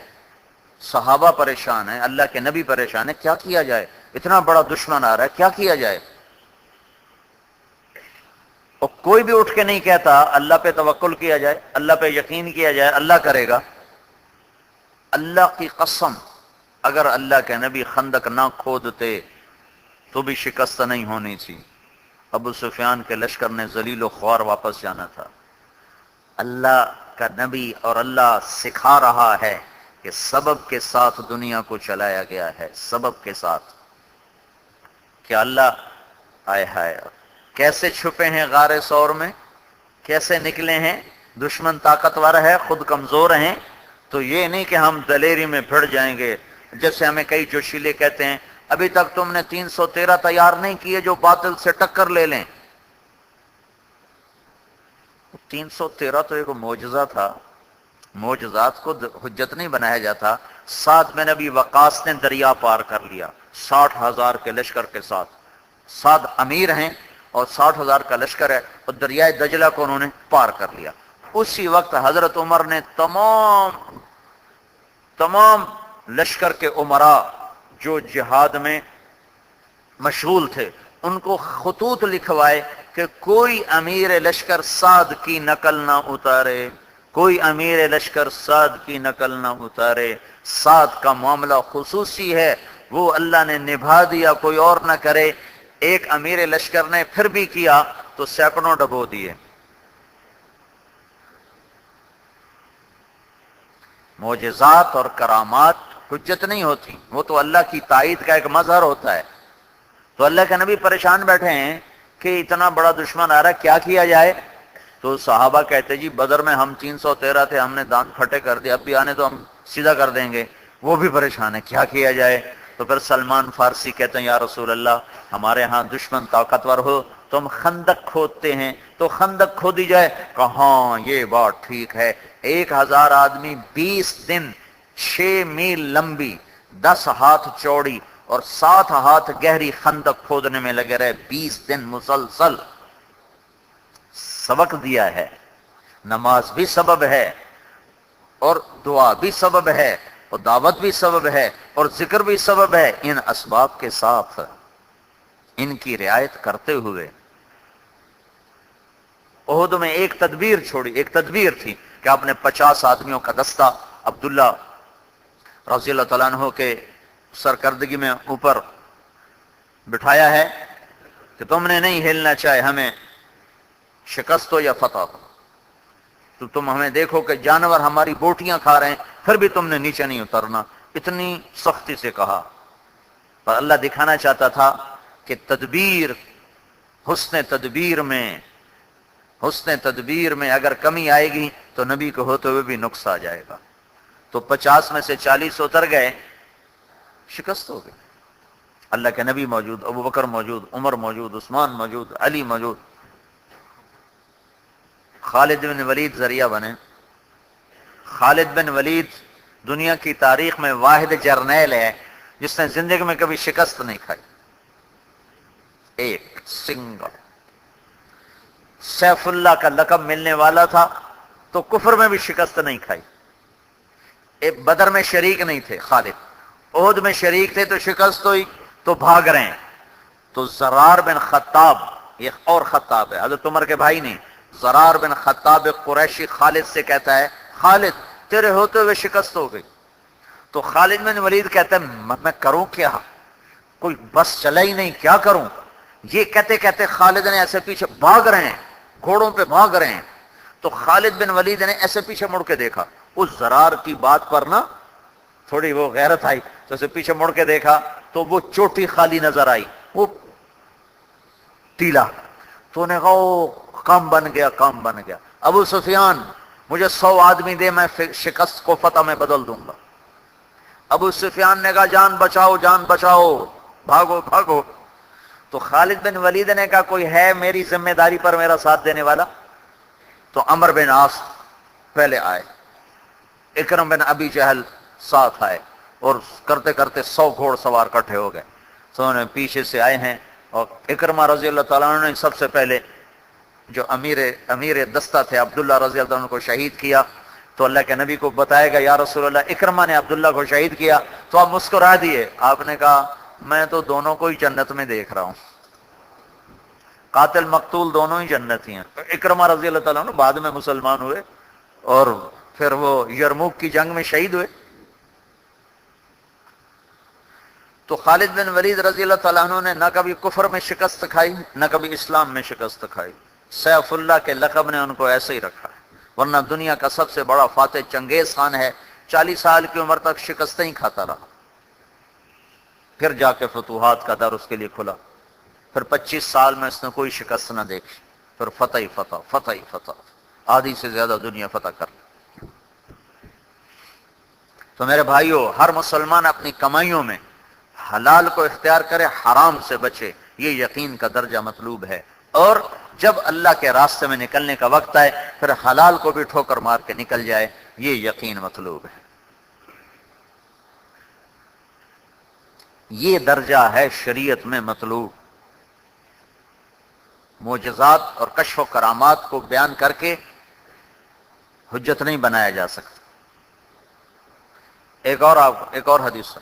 اللہ کے نبی نے فرمایا جنت الفردوس میں ایک جگہ ہے جہاں صرف 3 آدمی جا سکتے, 3 آدمی, چوتھا نہیں جائے. کہا جی کون؟ کہا الامام العادل, ایک عدل کرنے والا قاضی, ایک عدل کرنے والا قاضی. وہ جنت الفردوس ایسی عالی شان ہے کہ اللہ نے اسے اپنے ہاتھوں سے بنایا ہے. باقی جنت امر کن سے بنائی ہے, اور جنت الفردوس کو اپنے ہاتھوں سے بنایا ہے. اور اپنے ہاتھوں سے بنانے کے بعد روزانہ دن میں 5 دفعہ اللہ اسے کھولتا ہے اور اسے پہلے سے زیادہ 5 دفعہ زیادہ خوبصورت کر دیتا ہے. روزانہ وہ پہلے سے 5 دفعہ زیادہ حسن میں بڑھتی جائے, روزانہ روزانہ روزانہ. تو مجھے کبھی کبھی خیال آتا ہے کہ مثلا ایک لڑکی ہے جنت کی, جنت الفردوس کی ایک لڑکی, پہلے ایک لڑکی دنیا کی دلہن بنائی جا رہی, اس کو میک اپ کیا جاتا ہے. تو اس کے میک اپ کرنے میں گھنٹہ لگ جائے, 2 گھنٹے لگ جائے, 3 لگ جائیں, 4 لگ جائیں. پھر ایک حد پہ آ کر کہہ دیا جاتا ہے بس اب اس کا میک اپ پورا ہو گیا. اب اگر مزید بڑھایا جائے گا تو پہلا حسن بھی ماند پڑ جائے. اگر مزید بڑھایا جائے گا تو پہلا بھی خراب ہو جائے گا. ایک حد ہے, اس سے آگے قبول نہیں کر رہا اس کا چہرہ بناوٹ کو. تو جنت کی حور جو عام حور ہے, عام جنتوں کی حور ہے, وہ اگر سورج کو انگلی کا اتنا حصہ دکھا دے, پورا دکھا دے, تو سورج اس کے سامنے نظر نہیں آئے. اور ایسے مسکرا دے تو ساری کائنات میں اس کے دانتوں سے روشنی پھیل جائے گی. اور اپنے دوپٹے کو ایسے ہوا میں لہرا دے تو سارے جہان میں خوشبو پھیل جائے گی. اور اپنی کلائی کو ایسے ظاہر کر دے تو ساری کائنات کے اندھیرے روشنیوں میں تبدیل ہو جائیں. وہ 97% جو بلیک ہول ہیں جس میں نظر کچھ نہیں آتا, وہ بھی روشنیوں میں تبدیل ہو جائیں. اور مردے سے بات کرے تو اس میں زندگی کی روح دوڑ جائے, اور زندوں کو ایک جھلک دکھا دے تو کلیجے پھٹ جائیں. یہ ایک عام لڑکی ہے جنت کی، عام لڑکی، اور مشک عنبر زعفران کافور سے اللہ نے ان کو بنایا ہے۔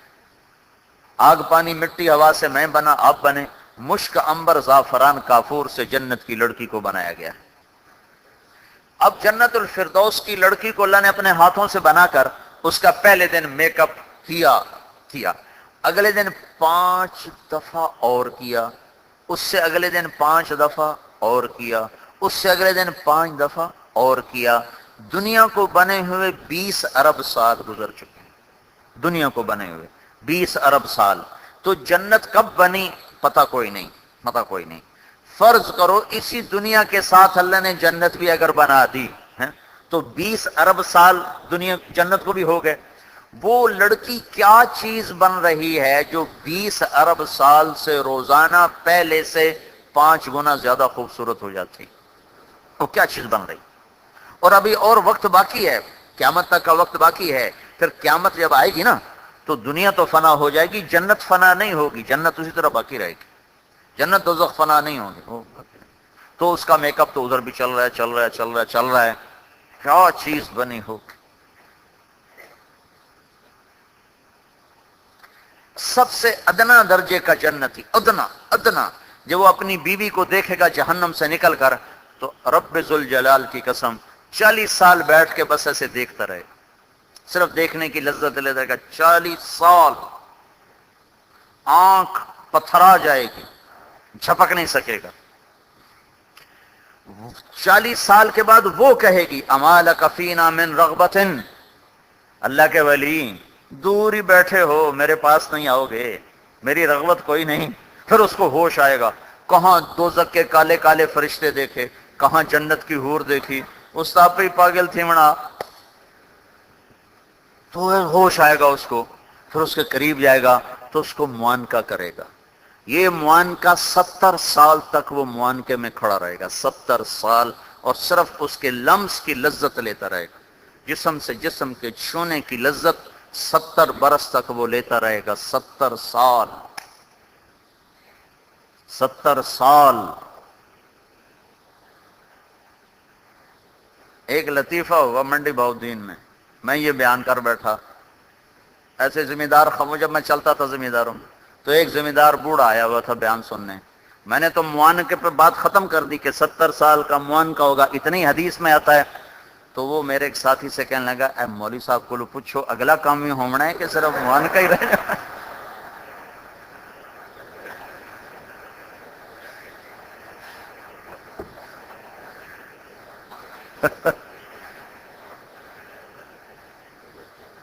بابے کو جوانی یاد آ گئی نا، کہ اگلا کام ہی ہونا ہے کہ نہیں ہونا؟ وہ میں نے کہا ادھر زنا کیوں منع کیا ہے؟ اس لیے تو زنا حرام ہے کہ آگے نکاح اللہ کر رہا ہے۔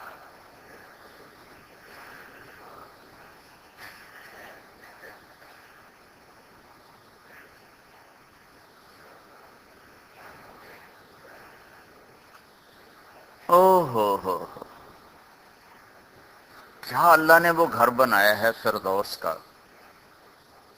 ہمیں شوق ہی نہیں جنت کا۔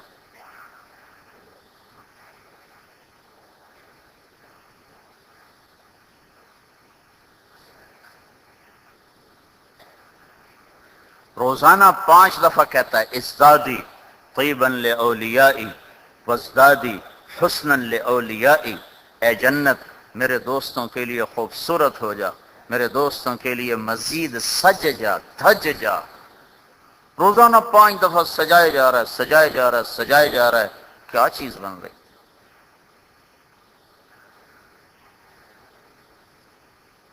اور جنت جواب میں کہتی ہے اللہم طابت اثماری وطردت انہاری واشتقت الى اولیائی فعجل الی باہلی، یا اللہ میرے پھل پک گئے، میری نہروں کا پانی اچھل اچھل کے باہر جا رہا ہے، میں جنت والوں کے شوق میں مر رہی ہوں، جنت والوں کو جلدی میرے پاس بھیج دے، جلدی میرے پاس بھیج دے۔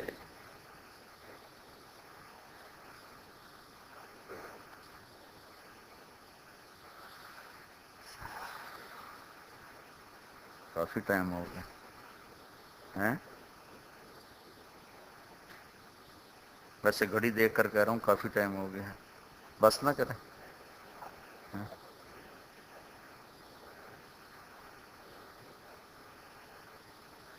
چلو یہ بات پوری کر لو. 3 آدمی ایسے ہیں جو جنت الفردوس میں جا سکتے ہیں. جنت الفردوس میں ایک خاص مقام ہے، جنت الفردوس میں بھی ایک خاص مقام ہے. تو فردوس یہ ہے تو وہ خاص کیا ہے؟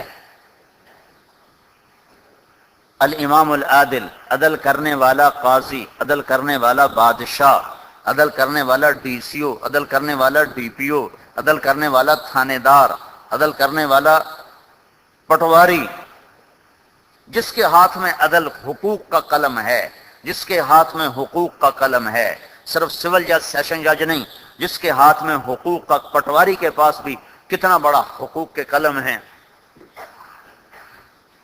اگر یہ اس قلم کی صحیح رعایت کرتا ہے تو اس سے خوشخبری ہو جنت کے اس درجے کی جو فردوس کے میں فردوس ہے، جو فردوس میں فردوس ہے.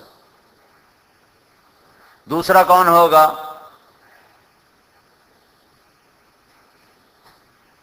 ذو رحم وصول، رشتہ دار برا سلوک کرتے ہیں اور وہ ان سے اچھا کرتا رہتا ہے. وہ ون وے ٹریفک چلاتا ہے، وہ یہ نہیں کہتا انہوں نے میرے ساتھ یہ کیا میں بھی یہ کروں گا، وہ یہ نہیں کہتا انہوں نے میرے ساتھ یہ کیا میرا بائیکاٹ ہے، وہ یہ نہیں کہتا. ذو رحم وصول، رشتہ دار برا سلوک کرتے ہیں اور وہ جوڑتا رہتا ہے، جوڑتا رہتا ہے، جوڑتا رہتا ہے. دھکے کھا کر بھی ان سے جڑتا ہے، ذلت برداشت کر کے بھی ان سے جڑتا ہے. ایک وہ اس درجے میں پہنچنے والا ہے. تیسرا کون ہے؟ ذو عیال صبور، ذو عیال صبور، جس کی اولاد زیادہ، کمائی تھوڑی، اور وہ مشقت کرتا ہے، کما کما کے بچوں کو کھلاتا ہے، اور پوری پڑتی نہیں ہے تو وہ کبھی فاقے سہتا ہے، کبھی کھا بیٹھتا ہے، کبھی فاقہ کرتا ہے، اور اسی میں ہی پس پس کے گھٹ گھٹ کے مر جاتا ہے. وہ بھی جنت الفردوس کے اس درجے میں پہنچے گا. تم کہو گے اسے تو اللہ سے لینا ہی نہیں آیا.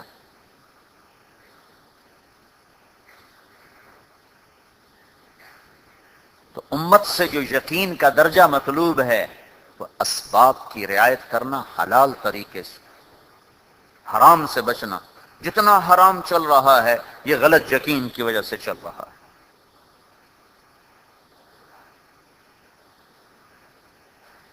اور ایک آخری بات بتا دوں، یقین، حسن اخلاق اور اس کے ساتھ عبادت. عبادت کسی بھی مسلمان کا اندر کا زیور ہے. اندر اخلاق باہر کا زیور ہے اور عبادت اندرونی زیور. ایک اندر کی صحت ہوتی ہے، ایک چہرے کی صحت ہوتی ہے. چہرے پہ بشاشت بھی مطلوب ہے کہ چہرہ کھلا ہوا ہو، اور اندر کی بشاشت بھی مطلوب ہے کہ صحت ہو. کبھی پیٹ میں درد، کبھی ناف میں درد، کبھی گردے میں درد، کبھی ہاتھوں میں درد، کبھی دل کا درد. مجھے جو دل کا درد اٹھا ہے ایک دفعہ، تو دونوں مطلوب ہیں. تو عبادت اندر کا زیور ہے اور اچھے اخلاق باہر کا زیور ہیں. عبادت اندر کی چیز ہے، اچھے اخلاق باہر کی چیز ہیں. عبادت چھپی ہوئی چیز ہے، اخلاق کھلی ہوئی چیز ہیں. عبادات دکھا نہیں سکتے اور اخلاق چھپا نہیں سکتے. عبادات خلوت کی چیزیں ہیں اور اخلاق جلوت کی چیزیں ہیں. جتنی عبادات خوبصورت بنتی ہیں اتنے اخلاق خوبصورت بنتے چلے جاتے ہیں. جس میں نماز سر فہرست ہے کہ نماز اچھی پڑھنے کا شوق لگ جائے.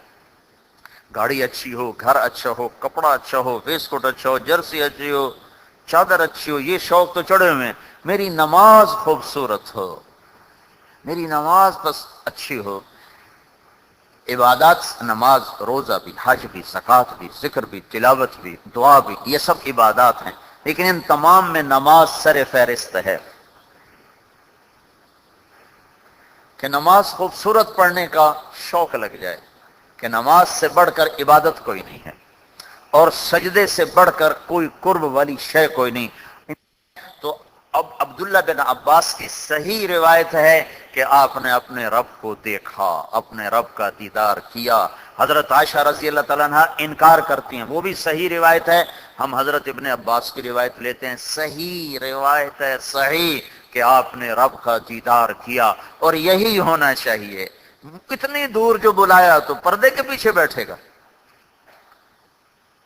مجھ سے ایک آدمی ملنے کے لیے آ جائے کراچی سے، میں اپنے گاؤں میں ہوں، کراچی سے ملنے آ جائے تو کیا خیال ہے میں اسے ڈیرے میں بٹھا کے کھانا کھلا کے روانہ کر دوں گا اور ٹیلی فون پہ خالی بات کر لوں گا، میں مصروف ہوں ذرا مجھے فون پہ ہی بات کر لوں، کہ میں باہر نکل کے اس کا استقبال کروں گا کہ کراچی سے ملنے آیا ہے 800 کلومیٹر کا سفر کر کے، میرے اللہ نے جو لامحدود مسافتیں طے کروائیں، عرش فرش لوح قلم کرسی، عرش فرش لوح قلم کرسی، تو یہ تو نہیں ہو سکتا کہ دیدار نہ کرائے، کرایا ہوگا۔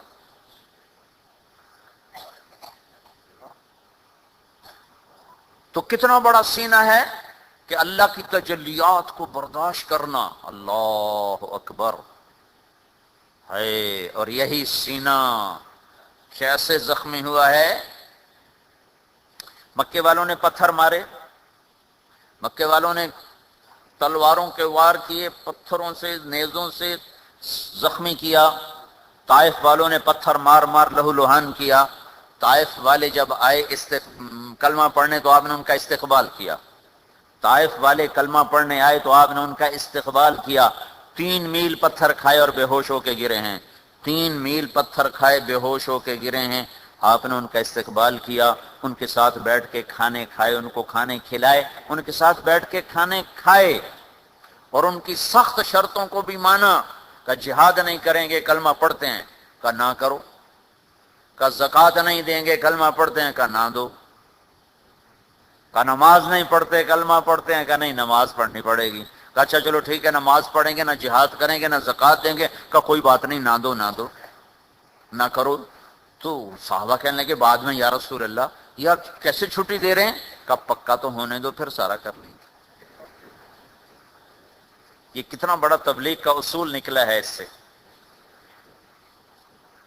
کہ لوگوں کی استعداد کے مطابق ان سے بات کرو، ان سے تشکیل کرو، پورا کام سمجھانا ہے، ہم نے مخلوق سے متاثر نہیں ہونا ہے، ہم نے پورا کام سمجھانا ہے۔ ارے اس کی استعداد تو دیکھو، اللہ سمجھا رہا ہے، ہولے ہولے دھیرے دھیرے۔ سارا قرآن ایک دفعہ، پورا قرآن ایک دفعہ اتارا، 23 سالوں میں قرآن اتارا، 26,000 دفعہ جبریل میرے نبی کے پاس آئے ہے، 26,000 دفعہ، تب جا کر قرآن اترا ہے۔ اور اس پر اما عائشہ کی مسلم شریف کی روایت ہے، اگر اللہ پورا قرآن اتارتا تو سب صحابہ انکار کر دیتے کہ ہم نہیں عمل کرتے، اللہ نے تھوڑا تھوڑا تھوڑا تھوڑا تھوڑا تھوڑا تھوڑا تھوڑا، تو آپ نے کہا پکا تو ہونے دو پھر کرتے رہیں گے۔ کتنی بڑی حکمت کی بات ہے، اللہ اکبر۔ طائف والوں کو کھانے کھلائے، استقبال کیا، مسجد میں بٹھایا۔ آپ فتح مکہ کے لیے جا رہے ہیں، راستے میں 2 آدمیوں کی ملاقات کی کا پتہ چلتا ہے، اور حضرت عباس اپنے سارے خاندان کے ساتھ عصفان، مکہ سے کوئی 60-70 کلومیٹر پر ہے عصفان، عصفان میں آپ پہنچتے ہیں تو آپ حضرت عباس مکہ سے مدینہ جا رہے ہیں، تو آپ نے کہا تو آخری مہاجر ہے، تیرے اوپر ہجرت ختم ہوگی۔ ان کا اسلام، ان کو بیعت کیا، مسلمان کیا، ساتھ لیا۔ پھر پتہ چلا کہ 2 اور قریشی بھی آئے ہیں کلمہ پڑھنے کے لیے، ایک کا نام ہے عبداللہ بن ابی امیہ، یہ پھوپھی کا بیٹا ہے، پھوپھی کا، اور ایک ہے ابو سفیان بن حارث بن عبد المطلب، یہ تایا کا بیٹا ہے، ایک تایا زاد ہے، ایک پھوپھی زاد ہے، دونوں اتنے قریب کے رشتے ہیں، قریب کے رشتے ہیں۔ یہ دونوں پتہ چلا دروازے پر ہیں، تو میرے نبی نے کہا میں ان کی شکل بھی دیکھنا نہیں چاہتا، مجھے ان کے اسلام کی کوئی ضرورت نہیں۔ اللہ اکبر۔ چچا کے قاتل کی تو منتیں کی، وحشی کی وحشی کلمہ پڑھ لے، چچا کا قاتل، چچا کا قاتل، وحشی کلمہ پڑھ لے۔ وہ کہتا میں پڑھ کے کیا کروں گا، میں نے تو زنا کیا ہے، میں نے شرک کیا ہے، میں نے قتل کیا ہے، اور تیرا رب کہتا ہے کہ جو یہ سب کچھ کرے گا یلقى اثاما یضاعف له العذاب یوم القیامت ویخلد فیہ مہانا۔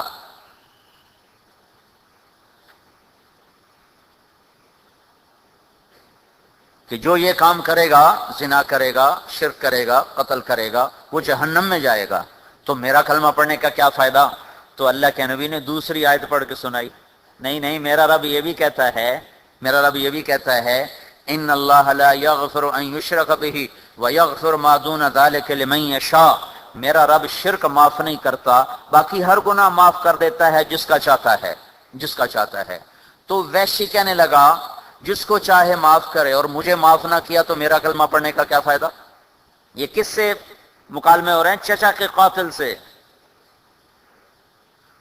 تو پھر اللہ کے نبی نے تیسری آیت پڑھی کہ میرا رب کہتا ہے یا عبادی الذین اسرفوا علی انفسہم لا تقنطوا من رحمت اللہ ان اللہ یغفر الذنوب جميعا، اے میرے نافرمان بندو تم نا امید نہ ہو، تم توبہ کرو میں سارے معاف کروں گا۔ تو ویشی کہنے لگا ہاں اب میں کلمہ پڑھتا ہوں۔ یہ چچا کے قاتل، اور یہ قاتل نہیں ہے، قاتل نہیں ہے، اور ویشی اپنا نہیں، حبشی ہے، اور یہ اپنے ہیں، اور تلوار کا زخم نہیں لگایا، تیر کا زخم نہیں لگایا، نیزہ نہیں اٹھایا۔ میں ان کی شکل نہیں دیکھوں گا، مجھے ان کے اسلام کی کوئی ضرورت نہیں ہے۔ کیوں؟ کہ یہ ابو سفیان میری برائی میں شیر کہا کرتا تھا۔ اب وجہ بتا رہے ہیں کہ ابو سفیان میری برائی میں شیر کہا کرتا تھا، اس کا زخم اب بھی دل میں ہے۔ اور عبداللہ بن ابی امیہ وہ ہے جس نے مکے میں حرم کے اندر مجھے کہا تھا تو آسمان پہ چڑھ جا اور سیڑھی لگا کے جا، اور آسمان سے اللہ کے پاس سے 4 فرشتوں کو لے کر آ اور ایک پرچہ لے کر آ جس کے اوپر لکھا ہوا ہو تو اللہ کا رسول ہے، نیچے اللہ کی مہر لگی ہوئی ہو، تو بھی میں تمہیں نبی نہیں مانوں گا کہ اس نے مجھے وہ دکھ دینے والا بول بولا ہے جو آج تک اس کا زخم میرے اندر ہے، میں دونوں کا اسلام قبول نہیں کرتا۔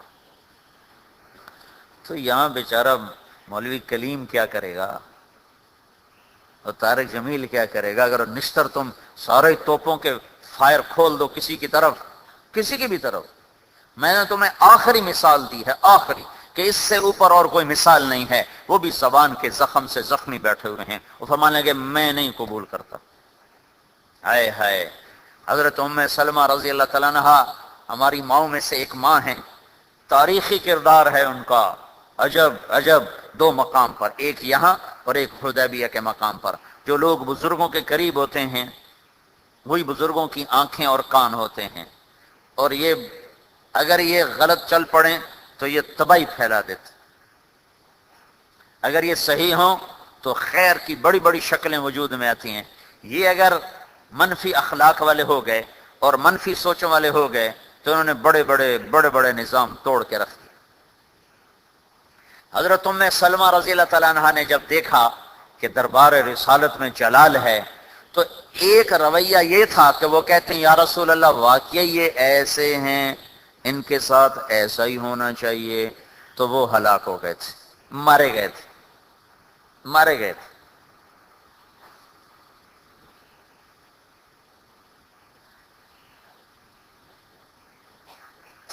حضرت ام سلمہ رضی اللہ تعالیٰ عنہ نے ہائے ہائے کہا یا رسول اللہ، ایک آپ کی پھوپھی کا بیٹا، ایک آپ کے تایا کا بیٹا، تو آپ تو رشتہ داروں کو معاف کرنے والے، رحم کرنے والے، صلہ رحمی کرنے والے، آپ ایسا نہ کریں، آپ انہیں معاف کریں۔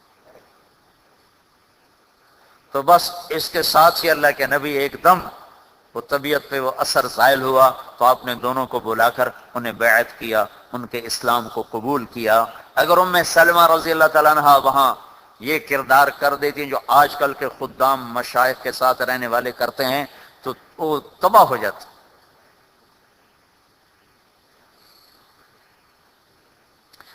ہائے ہائے، پھر یہی ابو سفیان بن حارث، یہی آج مسلمان ہو رہے ہیں، اور کل حنین کی جنگ پیش آتی ہے اور پہلے ہی حلے میں حوازن کے تیر اندازوں نے جو بوچھاڑ ماری تیروں کی اور سب پیٹ پھیر کے بھاگے، 18 آدمی رہ گئے صرف اللہ کے نبی کے ساتھ، 12,000 کا لشکر بھاگ گیا اور صرف 18 آدمی ساتھ رہ گئے، اس میں ابو سفیان بن حارث اللہ کے نبی کے خچر کی لگام پکڑ کے سینہ سپر تھا۔ دوسرا موقع حدیبیہ کا ہے کہ اللہ کے نبی نے صلح کر لی جو صحابہ کو بالکل منظور نہیں تھی، ذرا بھی طبیعت کے موافق نہیں تھا، اور کہا ہم عمرہ کر کے چھوڑیں گے، چاہے مار دیں یا مر جائیں۔ آپ نے صلح کر لی، ٹھیک ہے میں نہیں کرتا، واپس جاتا ہوں۔ تو آپ نے حکم دیا احرام کھولو، سر مڑا دو۔ ایک آدمی نہیں اٹھا۔ تو آپ حیران پریشان ہو خیمے میں اٹھ کر آئے، اور ام سلمہ، یہاں بھی ام سلمہ ساتھ ہیں، فرمانے لگے ام سلمہ عجب بات ہے، میں کہتا ہوں سر مڈاؤ احرام کھولو، ایک بھی میری بات نہیں مان رہا۔ تو اگر ام سلمہ کہتی یا رسول اللہ یہ ہیں ہی ایسے، یہ پتہ نہیں اور آپ کی کیا کیا نافرمانی کرتے ہوں۔ ایک دفعہ مجھ سے حضرت جی مولانا انعام الحسن صاحب رحمۃ اللہ علیہ کے بیان کا ترجمہ غلط ہو گیا۔ میں نیا نیا ترجمہ اس وقت سیکھ رہا تھا، تو وہ آگے پیچھے ہو گیا، تو اس پر مجھے بڑی ڈانٹ پڑی سخت، اوپر ممبر پر۔ تو ادھر مجھے حضرت جی ڈانٹ رہے تھے، تو ایک صاحب نے پیچھے سے کہا جی پتہ نہیں اور کیا کیا غلط کہا ہوگا۔ میں آج تک وہ جملہ بھول نہیں سکتا، حالانکہ کہنے والے بہت بڑی ہستی تھے، بہت بڑی ہستی تھے۔ وہ جہاں تھوک دیں وہاں میرے جیسے کروڑوں پیدا ہو جائیں، اللہ کی قسم کھا کے کہتا ہوں، اللہ کی قسم، وہ جہاں تھوک دیں میرے جیسے کروڑوں وہاں سے پیدا ہو جائیں، لیکن میں دل کو کیا کروں، یہ دل ہے، دل ہی تو ہے نہ سنگ و خشت، درد سے بھرنا آئے کیوں۔ انہوں نے پیچھے سے کہا حضرت پتہ نہیں اور کیا کیا غلط کہا ہوگا۔ میں چر کے رہ گیا۔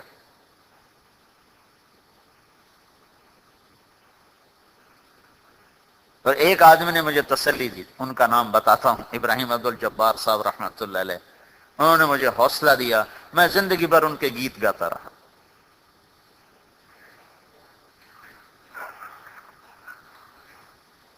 تو ام سلمہ رضی اللہ تعالیٰ عنہ یہاں کہہ دیتی ہیں یا رسول اللہ یہ تو ہیں ہی گستاخ، تو اللہ کی قسم یہ ہلاک ہو جاتا۔ تو انہوں نے کہا یا رسول اللہ یہ آپ کے جان نثار، یہ آپ پر قربان ہونے والے، واہ واہ۔ یہ کام ہوتا ہے چھوٹوں کا بڑوں کے ساتھ، آج کل کے چھوٹوں نے بڑوں کی گیٹیاں گھما کے رکھ دی۔